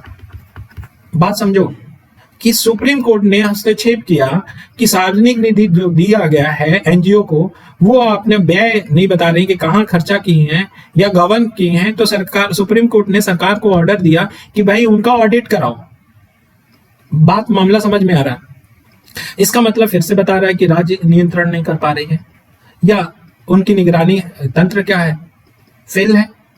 या ये कहें, एक जनहित याचिका में यह प्रदर्शित किया गया कि एनजीओ में वित्त पोषण की निगरानी करने के लिए पारदर्शी और तंत्र विद्यमान नहीं। वही बात है, पारदर्शी तंत्र विद्यमान नहीं। फिर सीबीआई का एक रिपोर्ट आया। सीबीआई ने बोला कि 32 लाख एनजीओ का डाटा संकलन किया, और 32 लाख एनजीओ में से सिर्फ 10% एनजीओ अपना वार्षिक आय और व्यय का ब्यौरा देती है। अब तुम सोच लो, ठीक। नेक्स्ट अगर चले तो आईबी ने बोला कि देख भाई, ये एनजीओ ठीक है, लेकिन ये एनजीओ क्या कर रही है, विदेश से पैसा कमा रही हैं, विदेश से इनको फंडिंग मिल रही है। और ये देश में, आईबी इंटेलिजेंस ब्यूरो ने बोला, और देश में जैसे कि कोयला को लेके, ठीक है ना, कोयला को लेके, जेनेटिकली मॉडिफाइड फूड ऑर्गेनिज्म को लेके ये विरोध कर रही हैं। और किसके सह पे, विदेशियों के सह पे। जैसे एक एग्जांपल दिया कि ग्रीन पीस को बैन भी किया गया, इसलिए कि ग्रीन पीस ने क्या किया कि कोयला ब्लॉक के या कोयला संचालित विद्युत संयंत्रों के स्थल पे कोल नेटवर्क अम्ब्रेला के अंतर्गत विरोध करना स्टार्ट कर दिया, और ये विदेशी फंड प्राप्त था। तो ये कोयला खनन को भी बंद करने की प्रयास किया। तो ये विदेशी चाहते थे कि कोयला पे ये ज्यादा ना हमसे क्या करें, मंगाएं तेल वगैरह। तो ये सोचो कि ग्रीन पीस ऐसा काम कर रहा था, ठीक है साहब, ये भी बात समझ में आया। एक बात उभर के आई कि 2015 में फकरा है जो फॉरेन कंट्रीब्यूशन रेगुलेशन एक्ट 2010 के उल्लंघन के लिए कानूनी कार्रवाई और की बात की गई थी। तो उसमें 2015 में 4200 से अधिक एनजीओ की सूची साझा किया था कौन, FIU में। FIU कौन है, फाइनेंशियल इंटेलिजेंस यूनिट है। तो ये 2015 में सरकार ने कुछ कदम उठाया था, ठीक है। तो फिर क्या किया सरकार ने, स्पष्ट एनजीओ के लिए अतिरिक्त विदेशी अंशदान प्राप्त करने वाले ईसाई मिशनरी चाहे जितने भी एनजीओ हैं उनको सूचीबद्ध किया, और ये भी व्यक्त किया कि मनी लॉन्ड्रिंग करने वाले लोग अवैध रूप से पैसे को वैध बना रहे हैं, वो किसके माध्यम से कर रहे हैं, एनजीओ के माध्यम से, ठीक है। एनजीओ की प्रणाली में सुधार हेतु क्या सुझाव करना चाहिए, एनजीओ की प्रणाली में सुधार क्या करना चाहिए, पहले इनको हमें क्या करना चाहिए, वित्त पोषण करना चाहिए। जो वाकई धर्म बहुत अच्छे काम कर रहे हैं तो वित्त पोषित या उनका पर्याप्त पैसा होना चाहिए कि वो कार्य करें जो कार्य करने वाले हैं। दूसरी बात, सरकार को अपने नियम कानून में, एनजीओ के नियम कानून में ढील देना चाहिए, ठीक है। ढील दे, सरल बनाए, लेकिन दुरुपयोग पे, अगर कोई दुरुपयोग कर रहा है उस पे क्या करें, अंकुश लगाए। और ऐसा कोई जांच, ये पूरे एनजीओ को एक जांच आयोग बनाना चाहिए, जांच आयोग बना के रखना चाहिए, और उस जांच आयोग के आधार पे इनको क्या करें, एनजीओ की जांच हर समय पे करते रहना चाहिए। फिर जो विश्वविद्यालय वगैरह हैं उसमें क्या करें, विश्वविद्यालय वगैरह में हमें जो स्नातक कर रहे हैं उनको बताना चाहिए कि भाई एनजीओ के क्या लाभ हैं, एनजीओ में तुम्हें क्यों जाना चाहिए। और दूसरी बात है कि यहाँ पे एनजीओ विश्वविद्यालय में अपना कार्यक्रम वगैरह लाएं, लोगों को प्रशिक्षित करें और बताएं, अवेयर कराएं कि यहाँ पे ये है। तो कुछ लोग क्या होंगे, देखो मैं ये पढ़ नहीं रहा हूँ, अपनी तरफ से बोल रहा हूँ, कुछ पॉइंट मिलेंगे कुछ नहीं मिलेंगे, सीधी बात है। तो एनजीओ में कुछ पढ़ने लगते हैं तो फिर हमारा माइंड ब्लैक हो जाता है। एनजीओ के बारे में अपनी बताएं कि क्या क्या तकलीफें हैं, तो युवा लोग अच्छे से समझेंगे, उसके प्रति प्रेरित भी होंगे, ज्वाइन भी होंगे, और साथ ही साथ प्रशिक्षण होगा। विश्वविद्यालय को बार बार एक सेमिनार करना चाहिए एनजीओ के साथ, वॉलंटरी ऑर्गेनाइजेशन के साथ करना चाहिए, ठीक है ना। और जो ग्रामीण, ज्यादातर एनजीओ ग्रामीण सेक्टर में, 65% एनजीओ ग्रामीण सेक्टर में है, तो ग्रामीण लोगों की भी पार्टिसिपेट या भागीदारी क्या करना चाहिए, बढ़ाना चाहिए, ठीक है। और साथ ही साथ एनजीओ को अपनी गुणवत्ता बनाने के लिए कि अगर शिक्षा या स्वास्थ्य हो, केवल कोरम ना पूरा करें, गुणवत्ता बनाने रखना चाहिए। और वो एनजीओ क्या कर सकते हैं, अपने ही एनजीओ में एक कोई समिति बना सकते हैं उस चीज के लिए, कि वो बार बार गुणवत्ता चेक करें, समय समय पर गुणवत्ता देखते रहे, ठीक है ना। तो ये हम सुझाव दे सकते हैं। जैसे सरकार और एनजीओ के कार्मिकों को वेतन और भत्तों की समीक्षा करनी चाहिए। एनजीओ के कार्मिकों को वेतन और भत्तों के सरकार क्या कर रहे हैं, समीक्षा करें, ठीक है। और एनजीओ के लिए कुछ विशेष निधियों का आवंटन करना चाहिए। एनजीओ को अपनी निधियों को जुटाने, पारस्परिक सहयोग और उत्पादों को विज्ञापन करने की छूट देनी चाहिए। कुशल कर्मियों के चयन के लिए इंटरनेट, वेबसाइट जैसे नवीनतम प्रौद्योगिकी का उपयोग करना चाहिए। ये सुझाव दे सकते हैं, ठीक है। अब आ जाते हैं self helping group. Self helping group स्वयं सहायता समूह से भी क्वेश्चन बनते हैं। क्या है स्वयं सहायता समूह? स्वयं सहायता समूह क्या होता है ये जाने। तो स्वयं सहायता या सेल्फ हेल्पिंग ग्रुप उनको कहते हैं जो निर्धन या वंचित लोग क्या करें, समान हित को लेके, हित कैसा हो, आर्थिक हो, ठीक है, समान आर्थिक हित को लेके जब संगठन बनाते हैं कुछ लोग, निर्धन या वंचित लोग, तो वो होता है स्वयं सहायता समूह होता है। तो ये बोल सकते हैं कि निर्धन और वंचित लोगों को संगठित करने तथा उनकी व्यक्तिगत समस्याओं को समाधान के लिए उन्हें एक साथ लाने का उपाय क्या होता है, सेल्फ हेल्पिंग ग्रुप होता है। या ये कह सकते हैं कि समान आर्थिक हित के लिए कोई निर्धन या वंचित लोग जब समूह बनाते हैं वो क्या होता है, सेल्फ हेल्पिंग ग्रुप होता है, ठीक है ना। और ये क्यों करते हैं, तो ये ऐसे एनजीओ या अन्य लोगों द्वारा सेल्फ हेल्पिंग ग्रुप गतिविधियों का क्या किया जाता है, उपयोग किया जाता है। और निर्धन लोग अपनी संग्रहित बचत को बैंकों में जमा करते हैं। जो भी सेल्फ हेल्पिंग ग्रुप होते हैं वो ग्रुप बना के, मिनिमम कितने होते हैं, 5 होते हैं, और मैक्सिमम कितने होते हैं, 20 होते हैं। ये ग्रुप बना के अपना पैसा, एक साझा ग्रुप बैंक खाता खोला जाता है और उस बैंक खाते में पैसा जमा करते हैं, ठीक है। और इन बैंक खाते की वजह से जो पैसा जमा करते हैं तो उनको सूक्ष्म उद्यम स्टार्ट करने के लिए कम ब्याज पे ऋण प्राप्त होता है। अर्थात बैंक क्या करती है, ऋण देती है। कुछ छोटा मोटा हमने इसको बताया। देखो, स्वयं सहायता समूह को अगर डिफाइन किया जाए तो एक समान आर्थिक पृष्ठभूमि वाले, मतलब निर्धन हो या वंचित हो, साझे उद्देश्य के लिए, एक साझा उद्देश्य होगा, उस साझा उद्देश्य के लिए सामूहिक रूप से कार्य करने के इच्छुक लोग स्वयं शासित और समकक्ष द्वारा नियंत्रित सूचना समूह बनाते हैं, वो होता है स्वयं सहायता समूह। ठीक है ना। तो ये बात स्वयं सहायता समूह में हम सीधे बोल देंगे कि समान आर्थिक पृष्ठभूमि वाले, समान आर्थिक हितों के लिए जो ग्रुप बनाया जाता है, वो समूह बनता है, उसको हम स्वयं सहायता समूह कहते हैं। अपनी लैंग्वेज में इसको कन्वर्ट कर लेना है। ठीक। तो एसजीजी या सेल्फ हेल्पिंग ग्रुप कार्य कैसे करते हैं? ठीक है। तो ये देखो, पहली बात इसमें बताएंगे कि इसमें मिनिमम 5 और मैक्सिमम 20 लोग क्या होते हैं, सदस्य शामिल होते हैं। पहली बात तो ये हुआ।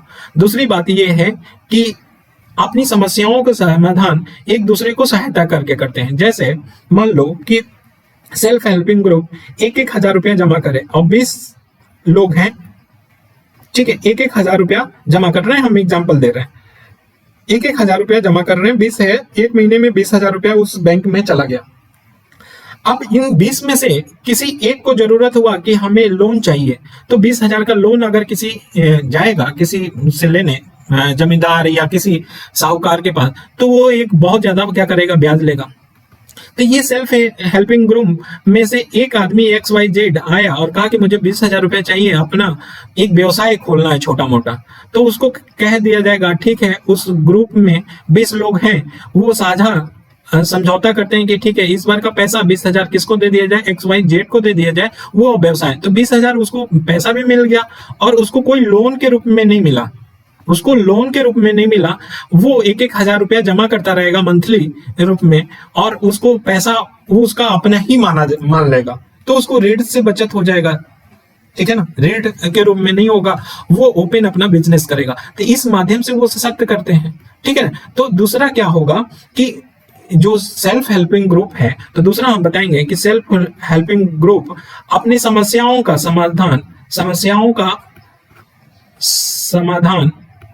समाधान एक दूसरे को हेल्प करके करते हैं, एक दूसरे को सहायता दे के करते हैं। तो दूसरी बात होगी, एक बताया 5 से 20 सदस्य होते हैं, दूसरे समस्याओं का समाधान एक दूसरे को सहायता करके करते हैं। ठीक है।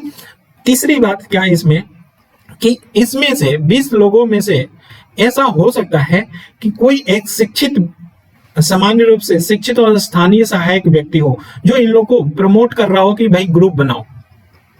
इसमें से या हो सकता है कि उन 20 लोगों में से कोई एक हो या कोई दूसरा प्रभावी आदमी हो।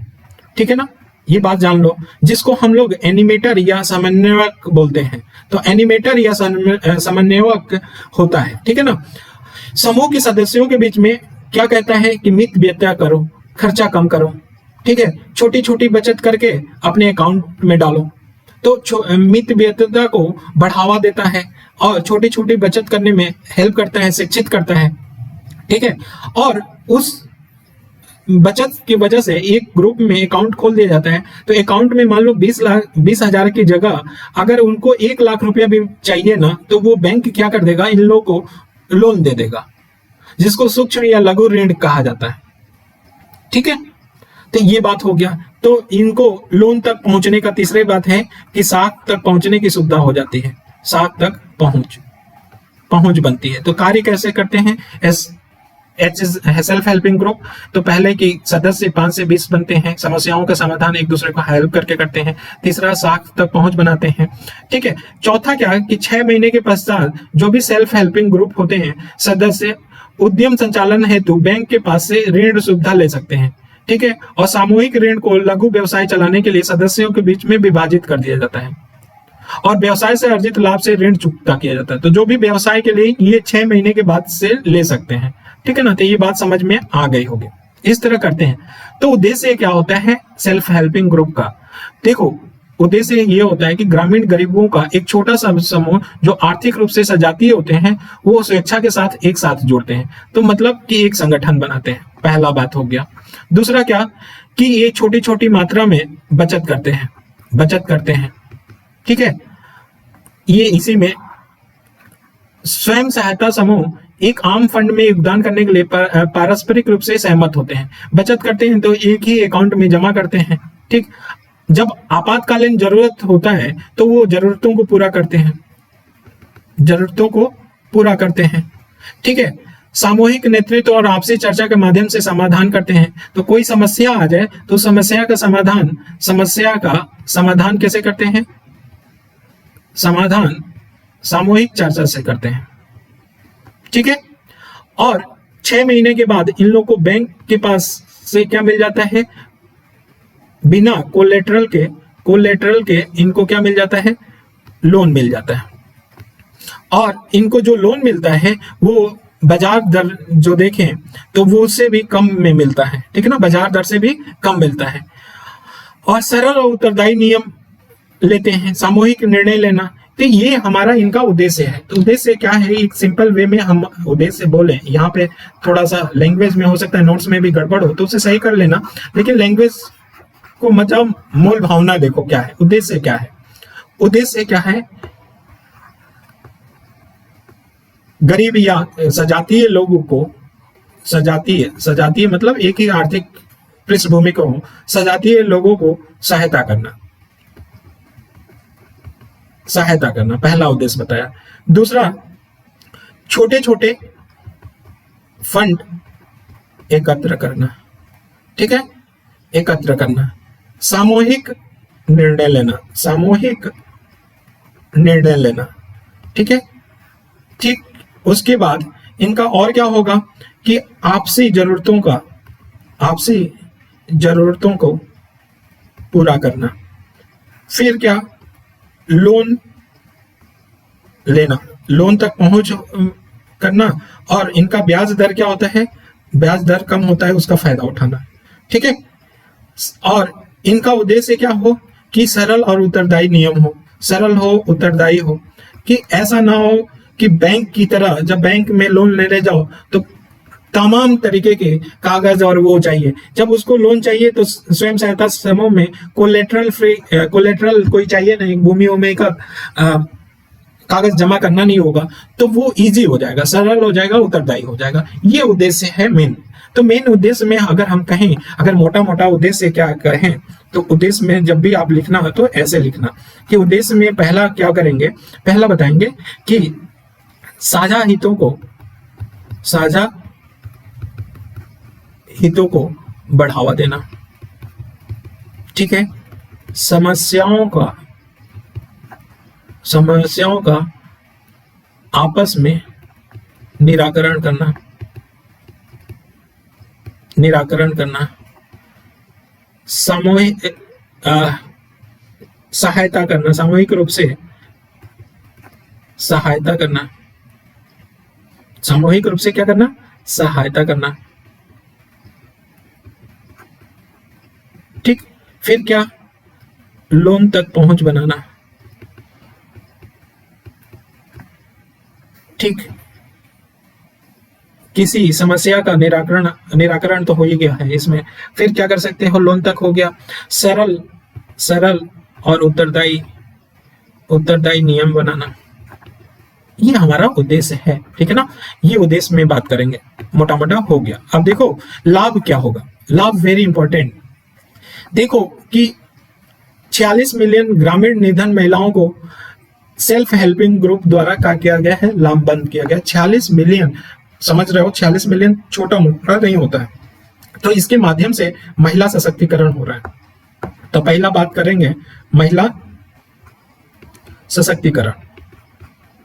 दूसरा बात करेंगे सामाजिक आर्थिक लाभ होगा। सामाजिक आर्थिक लाभ क्या होगा? सामाजिक आर्थिक लाभ में जैसे शिक्षा,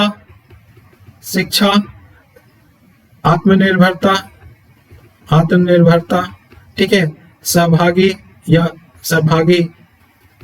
आदि इनको लाभ होगा। ठीक है ना, शिक्षा के रूप में जागरूक होंगे, आत्मनिर्भर होंगे, सहभागी होंगे, ये सामाजिक आर्थिक होगा। राष्ट्रीय ग्रामीण आजीविका मिशन के तहत देखा जाए तो सामाजिक आर्थिक लाभ में ही एग्जांपल दे सकते हैं कि बीपीएल महिलाओं जो बिलो द पॉवर्टी लाइन है, महिलाओं पे विशेष ध्यान दिया जा रहा है। किसमें? राष्ट्रीय ग्रामीण आजीविका मिशन में। इसमें सेल्फ हेल्पिंग ग्रुप की क्षमता निर्माण और उन्हें संस्थागत बनाने पे ध्यान दिया जा रहा है। किसमें? राष्ट्रीय ग्रामीण आजीविका मिशन में, महिलाओं को प्रति, ठीक है ना।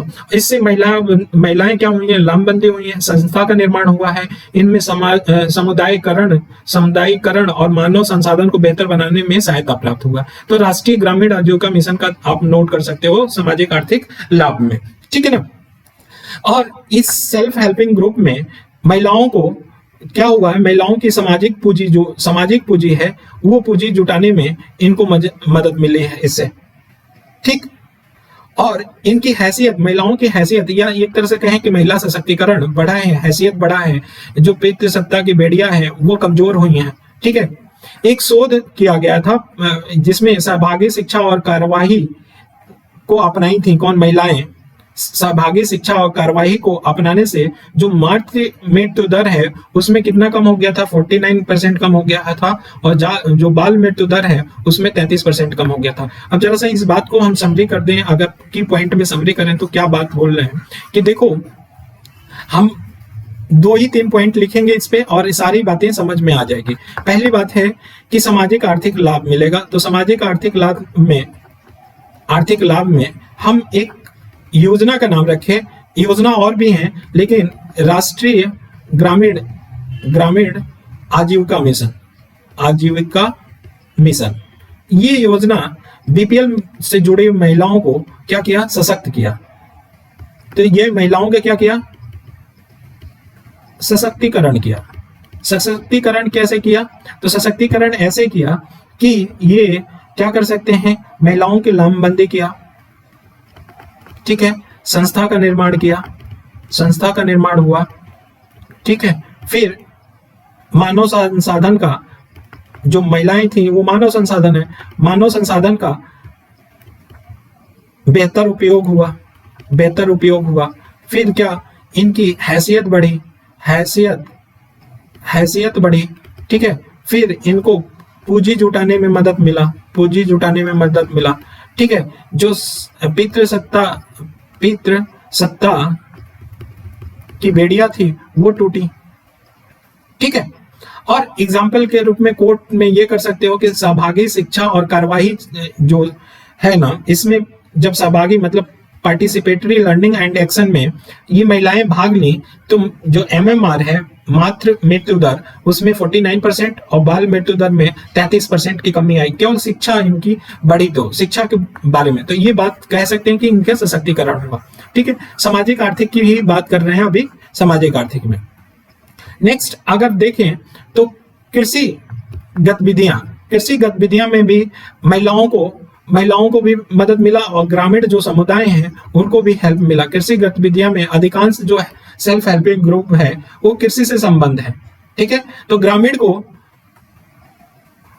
अब जैसे यहां पे इन्होंने कम दिया है, हम थोड़ा सा और ओपन कर दे रहे हैं, लाभ के बारे में थोड़ा सा और ओपन करते हैं, तब वहां पे चुनौतियों पे चलते हैं, क्योंकि ये आधा अधूरा जब होता है ना तो अच्छा नहीं लगता है। सेल्फ हेल्पिंग ग्रुप्स से क्या लाभ होगा?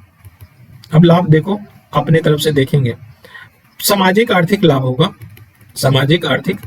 होगा, ये बात में बैठाना है। तो सामाजिक रूप से क्या लाभ होगा? सामाजिक रूप से लाभ क्या होगा? अब सामाजिक रूप से लाभ जब देखें तो महिला सशक्तिकरण होगा। महिला सशक्तिकरण से जो भी प्रॉब्लम है, सशक्तिकरण होगा, ठीक है। महिला सशक्तिकरण कैसे होगा? आत्मनिर्भर होंगी, ठीक है। जब आत्मनिर्भर होंगी तो पितृसत्तात्मक की बेड़ियां टूटेगी। फिर ये क्या होंगे? संगठन के रूप में आएंगी तो अपने अधिकारों के प्रति जागरूक होंगे। अगर इनमें शिक्षा के ग्रुप बनाएंगे तो शैक्षिक रूप से क्या होगा? अधिक जानकारी होगी, जिससे MMR और IMR ये दोनों कम होगा। फिर आत्मनिर्भर पितृसत्ता संगठन, शैक्षिक हो गया, स्वास्थ्य में इनको अच्छा रहेगा, ठीक है ना, पोषण अच्छा मिलेगा, ये सशक्तिकरण होंगे, ठीक है। राजनीतिक ज्ञान होगा, लोन तक पहुंच लोन तक पहुंच होगा, महिलाओं की बात होगी। सामाजिक लाभ। दूसरी बात है क्या? दूसरी बात ग्रामीण समुदाय में, ग्रामीण समुदाय क्या होगा? सशक्त होगा। सशक्त होगा कैसे? ज्यादातर कृषि से संबंधित जुड़े होते हैं, कृषि संबंधित जुड़े होते हैं, जैसे अचार हो गया, पापड़ हो गया, ठीक है, इन सबको बना के और बेचते हैं। तो ग्रामीण समुदाय के पास एक जरिया हो जाएगा। ग्रामीण समुदाय क्या होगा? सामाजिक रूप से सशक्त होगा, और सशक्त होगा तो फिर से इनको शिक्षा, स्वास्थ्य, ठीक है, राजनीतिक पहुंच, इन सब तक इनका पहुंच बढ़ेगा। ये मानते हो? ये सामाजिक लाभ हुआ। फिर अगर कहें तो इसी तरह जो वंचित ग्रुप हैं, वंचित ग्रुप को सशक्त करेगा। वंचित ग्रुप जो हैं, वंचित ग्रुप को क्या करेगा? सामाजिक रूप से सशक्त करेगा, सामाजिक रूप से सशक्त करेगा, ठीक है ना। सामाजिक रूप से सशक्त करेगा वंचित ग्रुप को, जिसमें वंचित ग्रुप में सब आ जाते हैं। हम महिलाओं को एक अलग परिचय लिखते हैं, SC ST OBC, ठीक है, माइनॉरिटी, कोई भी आ जाएगा वंचित ग्रुप में, वो सामाजिक रूप से सशक्त हो जाएगा, क्योंकि वो अपनी हैसियत खुद बनाएंगे, ठीक है, किसी के ऊपर डिपेंड नहीं रहेंगे, हैसियत बनाएंगे, और हैसियत बनाएंगे तो सामाजिक रूप से सशक्त हो गया। तो अब सामाजिक बात हो गया। अब जरा सा आर्थिक बात करते हैं। आर्थिक बात करेंगे तो आर्थिक लाभ क्या होगा? सेल्फ हेल्पिंग ग्रुप से। अब सबकी बात करेंगे, इसमें हम सेक्टर क्या ले रहे हैं? ज्यादातर कौन होंगे? जो वंचित या गरीब वर्ग के होंगे। और वंचित और गरीब कौन कौन हो सकता है? तो वो हो सकता है, देखो कौन कौन हो सकता है, वो महिला हो सकती है, ST हो सकता है, SC हो सकता है, OBC हो सकता है, माइनॉरिटी हो सकता है, ठीक है, फिजिकली हैंडीकैप्ड हो सकता है, LGBT हो सकता है, ये सारे हो सकते हैं, ठीक है। तो इनकी आर्थिक, जब आर्थिक विकास होगा, आर्थिक विकास होगा तो संसाधनों तक पहुंच बढ़ेगा, संसाधनों का पहुंच बढ़ेगा तो पहुंच बढ़ने से ये सशक्तिकरण होगा, सामाजिक रूप से सशक्तिकरण होगा। आर्थिक रूप से जब सशक्त होगा तभी होगा, ठीक है। तो आर्थिक रूप से क्या होगा कि एक इन लोगों को संगठन बनाने से, हेल्पिंग समूह बनाने से आर्थिक रूप से पहुंच होती बढ़ती है, या सुलभ आर्थिक संसाधनों का ये मिलता है। बैंकों से साख तक पहुंच होगी, लोन ले सकते हैं। फिर क्या होगा कि आर्थिक रूप से सशक्त हो सकते हैं अपने इनके जो बैकवर्ड, या कहते हैं ना डाउन, अप स्ट्रीम और डाउन स्ट्रीम का नाम सुना है? नहीं सुना है?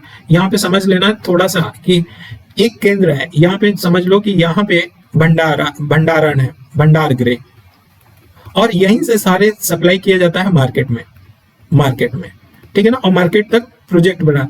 यहाँ पे क्या होता है? उत्पादन होता है, और उत्पादन से कहाँ जाता है? भंडार में, और भंडार से, जैसे कि अमेज़न वाला हर एक जगह पे अपना क्या खोल रखा है पहुंचाने के लिए सामान, तो ये पहुंचाने के लिए, ये हो गया डाउन स्ट्रीम, ये हो गया अप स्ट्रीम भंडारण, और भंडार तक कोई भी पहुंच गया तो मार्केट तक इजीली पहुंच जाएगा। तो डाउन स्ट्रीम क्या होगा? इनकी मार्केट तक पहुंच बनाने के लिए उत्पादन से लेके भंडारा तक पहुंचाना, और मार्केट तक, जैसे पापड़ है तो पापड़ को उत्पादन कर रहे हैं और कोई एक हब है, वो हब से मार्केट जा रहा है, तो हमारी ये भी पहुंच और ये भी पहुंच, अप स्ट्रीम, इसको अप स्ट्रीम कहते हैं, इसको डाउन स्ट्रीम कहते हैं। तो अप, डाउन स्ट्रीम और अप स्ट्रीम क्या होगा? अप स्ट्रीम के माध्यम से लाभ अर्जित करेंगे, ठीक है। फिर हम क्या करेंगे इसमें? सामूहिक आर्थिक रूप से क्या होगा?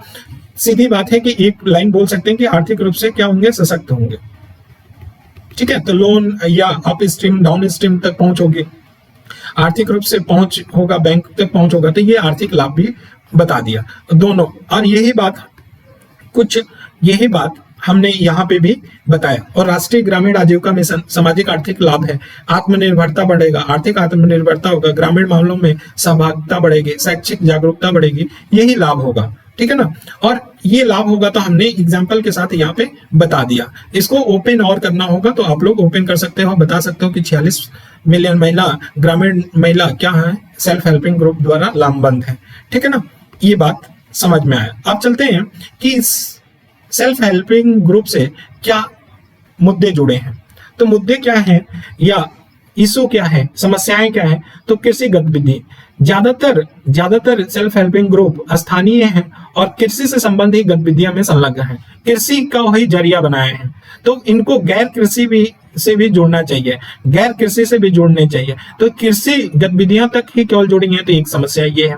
दूसरी समस्या है कि प्रौद्योगिकी का अभाव है। सेल्फ हेल्पिंग ग्रुप के पास उतना सशक्त नहीं होते हैं, अभी अपनी रीढ़ की हड्डी सीधी करते हैं, तो वो कहां से बेचारे प्रौद्योगिकी लाए, तो बिना किसी तकनीकी के कार्य करते हैं। तो ये एक समस्या है। बाजार तक पहुंच नहीं हो पाती है, बाजार तक पहुंच नहीं हो पाती है।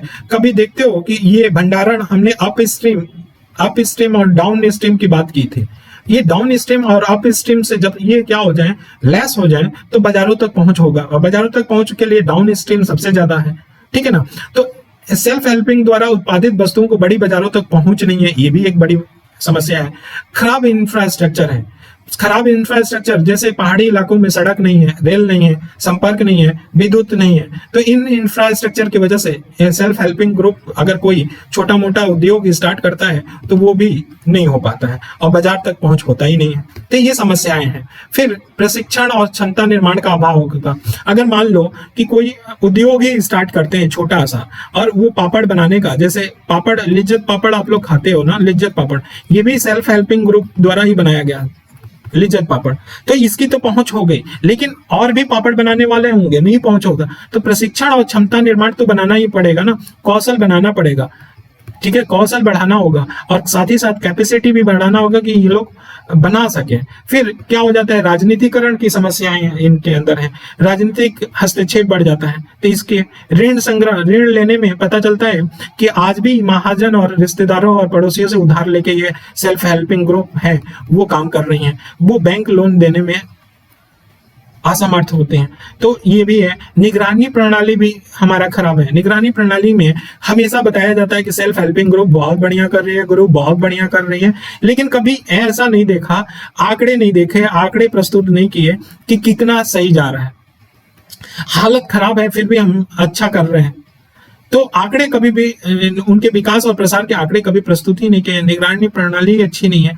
आजीविका प्रोत्साहन, जैसे कि सूक्ष्म उद्योग कर रहे हैं तो उनको प्रोत्साहित करना चाहिए आजीविका चलाने के लिए, और इनको बड़े स्तर पे ले जाना चाहिए, प्रोत्साहित करना चाहिए, लेकिन ऐसा कुछ गवर्नमेंट नहीं करती हुई दिखाई देती है। तो ये सारी हमारी समस्याएं हैं। तो हम समस्याओं को एक बार फिर से समरी करें कि कृषि गतिविधि तक क्यों लगे हैं, प्रौद्योगिकी का अभाव है, बाजार तक पहुंच नहीं है, खराब इंफ्रास्ट्रक्चर है, ठीक है। फिर हमने बताया प्रशिक्षण और क्षमता निर्माण का अभाव है, राजनीतिकरण हो रहा है, ऋण संग्रहण के बारे में खराब स्थिति है, निगरानी प्रणाली अच्छी नहीं है, आजीविका प्रोत्साहन नहीं हो रहा है। तो इस तरह से इनके पास चुनौतियां हैं। अब देखो कि ग्रामीण क्षेत्रों में सेल्फ हेल्पिंग ग्रुप के प्रवेश में सामाजिक सांस्कृतिक क्या बाधाएं हैं। तो केवल वही बाधाएं नहीं है कि जो हमने बाधाएं, और भी है सामाजिक सांस्कृतिक बाधाएं हैं।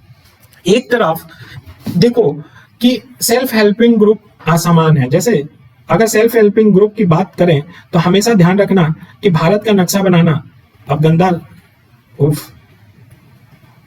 भारत के नक्शा बनाना और भारत के नक्शा में दिखा देना कि सेल्फ हेल्पिंग ग्रुप वाले जो साउथ के हैं वो बहुत अच्छे हैं, सशक्त हैं, लेकिन नॉर्थ वाले हैं वो डाउन में है। एक तो स्थिति हो गई है। अब देखो कि हम कह रहे हैं कि सामाजिक सांस्कृतिक क्या बाधाएं हैं ग्रामीण क्षेत्रों में सेल्फ हेल्पिंग ग्रुप को लेकर। तो सेल्फ हेल्पिंग ग्रुप को लेकर कि एक तो सामाजिक सांस्कृतिक कारक है, उस पर बात करेंगे, लेकिन एनजीओ भी है। एनजीओ भी इसको क्या कर रही है, हतोत्साहित कर रही है। जैसे एनजीओ कहते हैं ना कि हम सांस्कृतिक रूप से ये क्या करते हैं, सांस्कृतिक शोषण में अगर नाम लें तो इनका भी एनजीओ का नाम होगा। ये सांस्कृतिक रूप से शोषण करती है, तो इसीलिए इनको भी हतोत्साह। जब भी ये बात होगा ना तो दो बातें याद रखना कि एक तो सामाजिक सांस्कृतिक कारक होगा, साथ में इसी में सामाजिक सांस्कृतिक के बाधाओं में एनजीओ होगा। जैसे एग्जांपल लें कि हमने कहा ना कि आंध्र प्रदेश, कर्नाटक, केरल और तमिलनाडु बहुत सशक्त है, लेकिन ज्यादातर निर्धन राज्य जैसे यूपी है, बिहार है, नॉर्थ वाले, वहां पे एनजीओ सेल्फ हेल्पिंग ग्रुप का बहुत खराब है। क्यों खराब है? तो समाज का पितृसत्तात्मक, तो पहला हमें मिला सामाजिक में, पहला क्या मिला, पितृसत्तात्मक, ठीक है। महिलाओं के लिए वित्त उपलब्धता, फीमेल के लिए फाइनेंस की उपलब्धता क्या है, कम है। महिलाओं की भूमिका कम आर्थिक मामले में।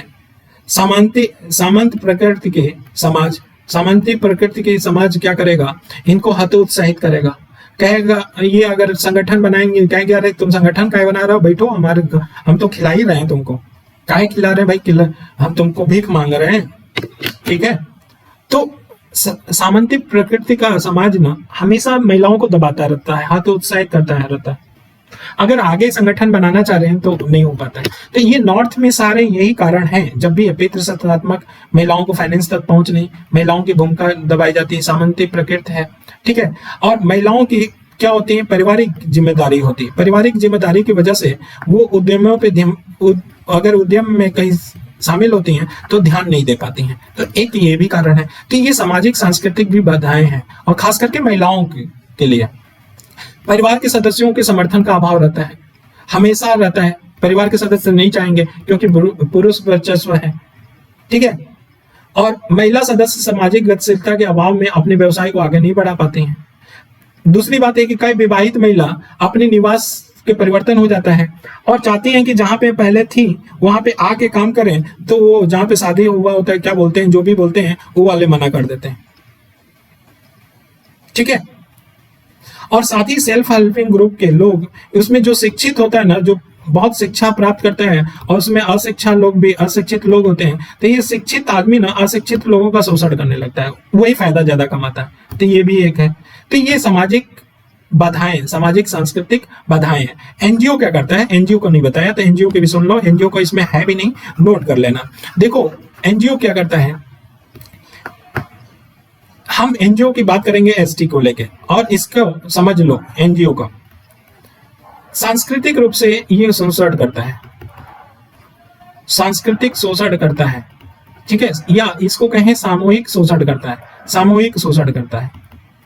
जैसे एग्जाम्पल लेते हैं, सामूहिक शोषण करते हैं, जैसे हमारा है कि हम जनजाति हैं और हम फॉरेस्ट से बहुत प्यार करते हैं, बहुत प्यार करते हैं, और जो भी हमारा माइक्रो फॉरेस्ट प्रोडक्ट है, जो माइक्रो फॉरेस्ट प्रोडक्ट वन उत्पाद बोलते हैं, सूक्ष्म वन उत्पाद, इस पे हम जीव को उपार्जन करते हैं अपना।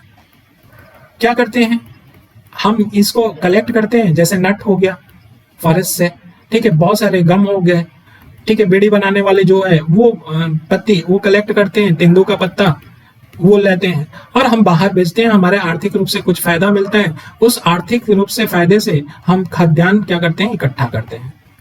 अब देखो क्या करते हैं एनजीओ वाले, पहले कि एनजीओ आ जाएगा इसके एमएफपी पे, कहेगा कि हम तुमको अच्छे दाम पे दिलाएंगे। इसने नट लिया इन लोग से, किस पे, ये आए हैं काम करने, नट लिया 100 रुपया किलो देगा, और ये खुद एनजीओ ले जाके कितने में बेचा, 600 रुपया किलो बेचा नट, 500 रुपया फायदा हुआ और 500 रुपया इसके जेब में गया। लेकिन मेहनत कौन किया, 100 केजी पे थे एनजीओ, एनजीओ भी कर रहे हैं सांस्कृतिक रूप से, ये सांस्कृतिक रूप से उसको माइक्रो फूड प्रोडक्ट है, उसको उसमें मेडिएटर होकर एनजीओ क्या कर रहा है, शोषण कर रहा है, ठीक है। अब सांस्कृतिक रूप से शोषण कैसे कर सकते हैं और भी बता रहे हैं। देखो एक हमने एग्जांपल लिया, दूसरा क्या है कि स्वास्थ्य में हमने बताया था कि स्वास्थ्य में के मामले में वो कभी किसी की नहीं सुनेंगे, ओझा की सुनेंगे, ओझा पे ज्यादा झाड़ फूक पे विश्वास करेंगे, ओझा की सुनेंगे तो स्वास्थ्य में एनजीओ वाले क्या करेंगे, इंटरफेयर करेंगे, ठीक है। और स्वास्थ्य में अगर सेल्फ हेल्पिंग ग्रुप है तो सेल्फ हेल्पिंग ग्रुप में ये क्या कर देंगे, उसको ये अपने ट्राइब का है और ये ट्राइब को जो सेल्फ हेल्पिंग ग्रुप है उसको शोषित करने लगेंगे। कैसे शोषित करेंगे, जरा सर ये देखो कि सेल्फ हेल्पिंग ग्रुप में एनजीओ जाहिर सी बात है कि ज्यादा पढ़ा लिखा है। अगर 20 महिलाएं हैं या एसटी है समुदाय और ये चाहता है कि इसमें से एक आदमी क्या हुआ, बहुत बीमार हो गया, और इसको मालूम है सेल्फ हेल्पिंग ग्रुप ये एनजीओ है, बहुत बढ़िया है, ये हमारी मदद कर सकता है क्योंकि ओझा से सही नहीं हो रहा है। अब वो उसको तो करना चाहिए था फ्री ऑफ फोकस। अब वो सेल्फ हेल्पिंग ग्रुप को महंगे दवा, महंगे डॉक्टर के नाम से आता है, लूटता है, और उसकी जितनी बैंक में जमा थी सेल्फ हेल्पिंग ग्रुप का 20,000 रुपया जमा था, तो 20,000 रुपया लेके एक ही बार में चला गया। ठीक है ना। तो एनजीओ भी सांस्कृतिक रूप से स्वास्थ्य के मामले में हो, चाहे जैसे भी वो चाहते हैं कि परिवर्तन हो। जैसे एक बात बताएं कि कैसे सांस्कृतिक रूप से परिवर्तन करते हैं। अब ईसाई मशीनरी का नाम सुना होगा, ये जान लो, ये भी ईसाई मशीनरी क्या करती है। ईसाई मशीनरी ईसाई लोगों को बहुत ज्यादा शिक्षा में किया आगे, और स्वास्थ्य में भी आगे किया, ठीक है ना। ईसाई मशीनरी ने ईसाई लोगों के लिए तो किया, लेकिन नॉर्थ ईस्ट में और भी तो लोग थे, उनको तो नहीं किया ना। तो सामाजिक रूप से देखा जाए तो बाइकआउट कर दिया ना इसको, और भी लोगों को। तो इस तरह से कर सकते हैं। अब बात समझ में आ गया। तो क्या करना चाहिए, सरकार द्वारा क्या क्या कदम उठाया गया है, ये very important. Self help group को बैक लिंकेज प्रोग्राम मतलब क्या, बैंक है, सॉरी, सेल्फ हेल्प ग्रुप को बैंक लिंकेज प्रोग्राम, जैसे एसके कालिया समिति ने सिफारिश किया था कि सेल्फ हेल्पिंग ग्रुप को बैंक के साथ लिंक किया जाए और इनको लोन मुहैया कराया जाए, इनको पैसा इजिली प्रोवाइड किया जाए। इसी समिति को ध्यान पे रखते हुए 1992 में नाबार्ड की एक पहल आती है, self help group bank linkage programme चलाया गया, ठीक है ना। अब इस नाबार्ड की सहायता से सेल्फ हेल्प ग्रुप को ये गारंटी देने लगा, ठीक है, और गारंटी के बल में बदौलत इन लोगों को क्या मिलने लगा, ऋण मिलने लगा। तो इस तरह self help group bank linkage काम करता है, तो ये जान लेना, ठीक है ना। दूसरी बात, आरबीआई ने self help group bank linkage programme के अंतर्गत 1996 में सूक्ष्म वित्त आधारित ऋण पे बल दिया। तो सूक्ष्म माइक्रो फाइनेंस पे आरबीआई ने क्या दिया, बल दिया, और 103 मिलियन से अधिक ग्रामीण परिवारों को 7.96 मिलियन सेल्फ हेल्पिंग ग्रुप के माध्यम से नियमित बचत कर पाने में सक्षम है। तो माइक्रो फाइनेंस के बढ़ावा देने से सेल्फ हेल्पिंग ग्रुप क्या हुआ, आर्थिक रूप से सशक्त हुआ, ये भी ध्यान।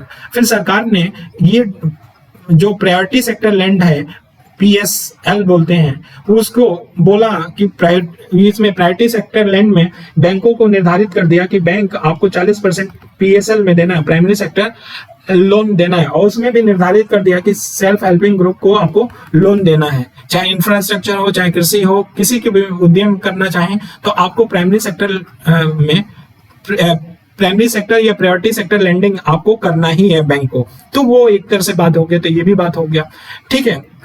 फिर जो खाद्य सुरक्षा से जुड़े हुए थे सेल्फ हेल्पिंग ग्रुप, खाद्य सुरक्षा से, जहां पे खाद्य सुरक्षा नहीं है, जो उस पे खाद्य संकट है, वहां से जुड़ा हुआ कोई सेल्फ हेल्पिंग ग्रुप बनाया, तो उनको देखभाल करने के लिए, अपने खाद्य को देखभाल करने के लिए उनको अनाज बैंक चालू करने का अनुमति दिया। अनाज बैंक चालू करने का अनुमति कौन दिया, सरकार ने दिया, जो खाद्य सुरक्षा वाले में। जैसे एक और है एग्जांपल कि प्रियदर्शनी योजना भी लाया गया, इसका नोडल एजेंसी कौन है, नाबार्ड है। इस प्रियदर्शनी योजना में सेल्फ हेल्पिंग ग्रुप के माध्यम से महिला सशक्तिकरण और आजीविका में वृद्धि करना है, तो प्रियदर्शनी योजना का भी नाम रख सकते हैं। नेक्स्ट, दीनदयाल अंत्योदय योजना, राष्ट्रीय ग्रामीण आजीविका मिशन, इसमें भी सेल्फ हेल्पिंग ग्रुप को क्या किया गया, सपोर्ट प्राप्त दिया गया, किससे, दीनदयाल अंत्योदय योजना, तो ये भी ध्यान रख सकते हो। महिला किसान सशक्तिकरण परियोजना लिया गया, तो ज्यादातर महिलाएं आप क्या कर रही हैं, कृषि की तरफ मुड़ी हुई, तो कृषि में भी क्या किया जा रहा है, सशक्त किया जा रहा है, इनको लोन तक पहुंच बढ़ाया जा रहा है, इनको टेक्नोलॉजी दिया जा रहा है, ऐसे बहुत तमाम तरीके से काम किया जा रहा है, इनके जोखिम को कम किया जा रहा है। तो क्या सुधार कर सकते हैं, तो जैसे फॉरवर्ड और बैकवर्ड लिंकेज बनाए थे ना, वो दोनों में कि इनको मार्केट तक पहुंच मिले, ठीक है। एक तो इनके उत्पाद कहाँ पहुंचे, सेंटर तक पहुंचे, भंडारण गृह से जहां पे मार्केट होता है, तो अप लिंक भी अच्छा होना चाहिए, डाउन लिंक भी अच्छा होना चाहिए, जो बता चुके हैं, ठीक है। और इनको ऐसा नहीं है, इनको विविधतापूर्ण गतिविधियों में संलग्न करना चाहिए, ठीक है। विविधतापूर्ण, ऐसा नहीं कि कृषि में ही केवल लगे हो, तो कृषि और गैर कृषि में होना चाहिए। ऋण देने की जो प्रक्रिया वो सरल बनानी चाहिए। महिलाओं या बैंक कर्मचारियों को पहली बात तो संवेदनशील बनाना चाहिए कि महिलाएं आ रही हैं या वंचित ग्रुप आ रहा है तो उनको लोन दें, ठीक है ना। और इनके सेल्फ हेल्पिंग ग्रुप की रक्षा करने के लिए, मतलब इनकी सुरक्षा करने के लिए इनको बीमा कवर देना चाहिए कि अगर मान लो वो छोटा सा बेचारा अगर कोई कारोबार स्टार्ट करता है ग्रुप, और वो ग्रुप में कुछ हो गया तो बीमा कवर तो दे सकते हैं ना, तो वो बीमा कवर देना चाहिए, ठीक है। और प्रशिक्षण वगैरह के बारे में भी बात करना चाहिए। लास्ट टॉपिक है सार्वजनिक नीति क्या है, ठीक है ना। तो सार्वजनिक नीति को कल पढ़ेंगे, आज के लिए बस इतना ही रहने देते हैं, कल सार्वजनिक नीति पढ़ेंगे। तो आज बहुत इंपॉर्टेंट टॉपिक था और हर बार एक न एक मुठभेड़ होगा, बड़ी आराम से पढ़ना, और किसी चीज को समझ में नहीं आ रहा तो निथड़ ले, बेशक कोई बिना सोच वगैरह के आप क्या करो, हमसे क्वेश्चन पूछ लो, ठीक है ना, समझ में आना चाहिए। ठीक, चलिए आज के लिए इतना ही बस। Thank you so much.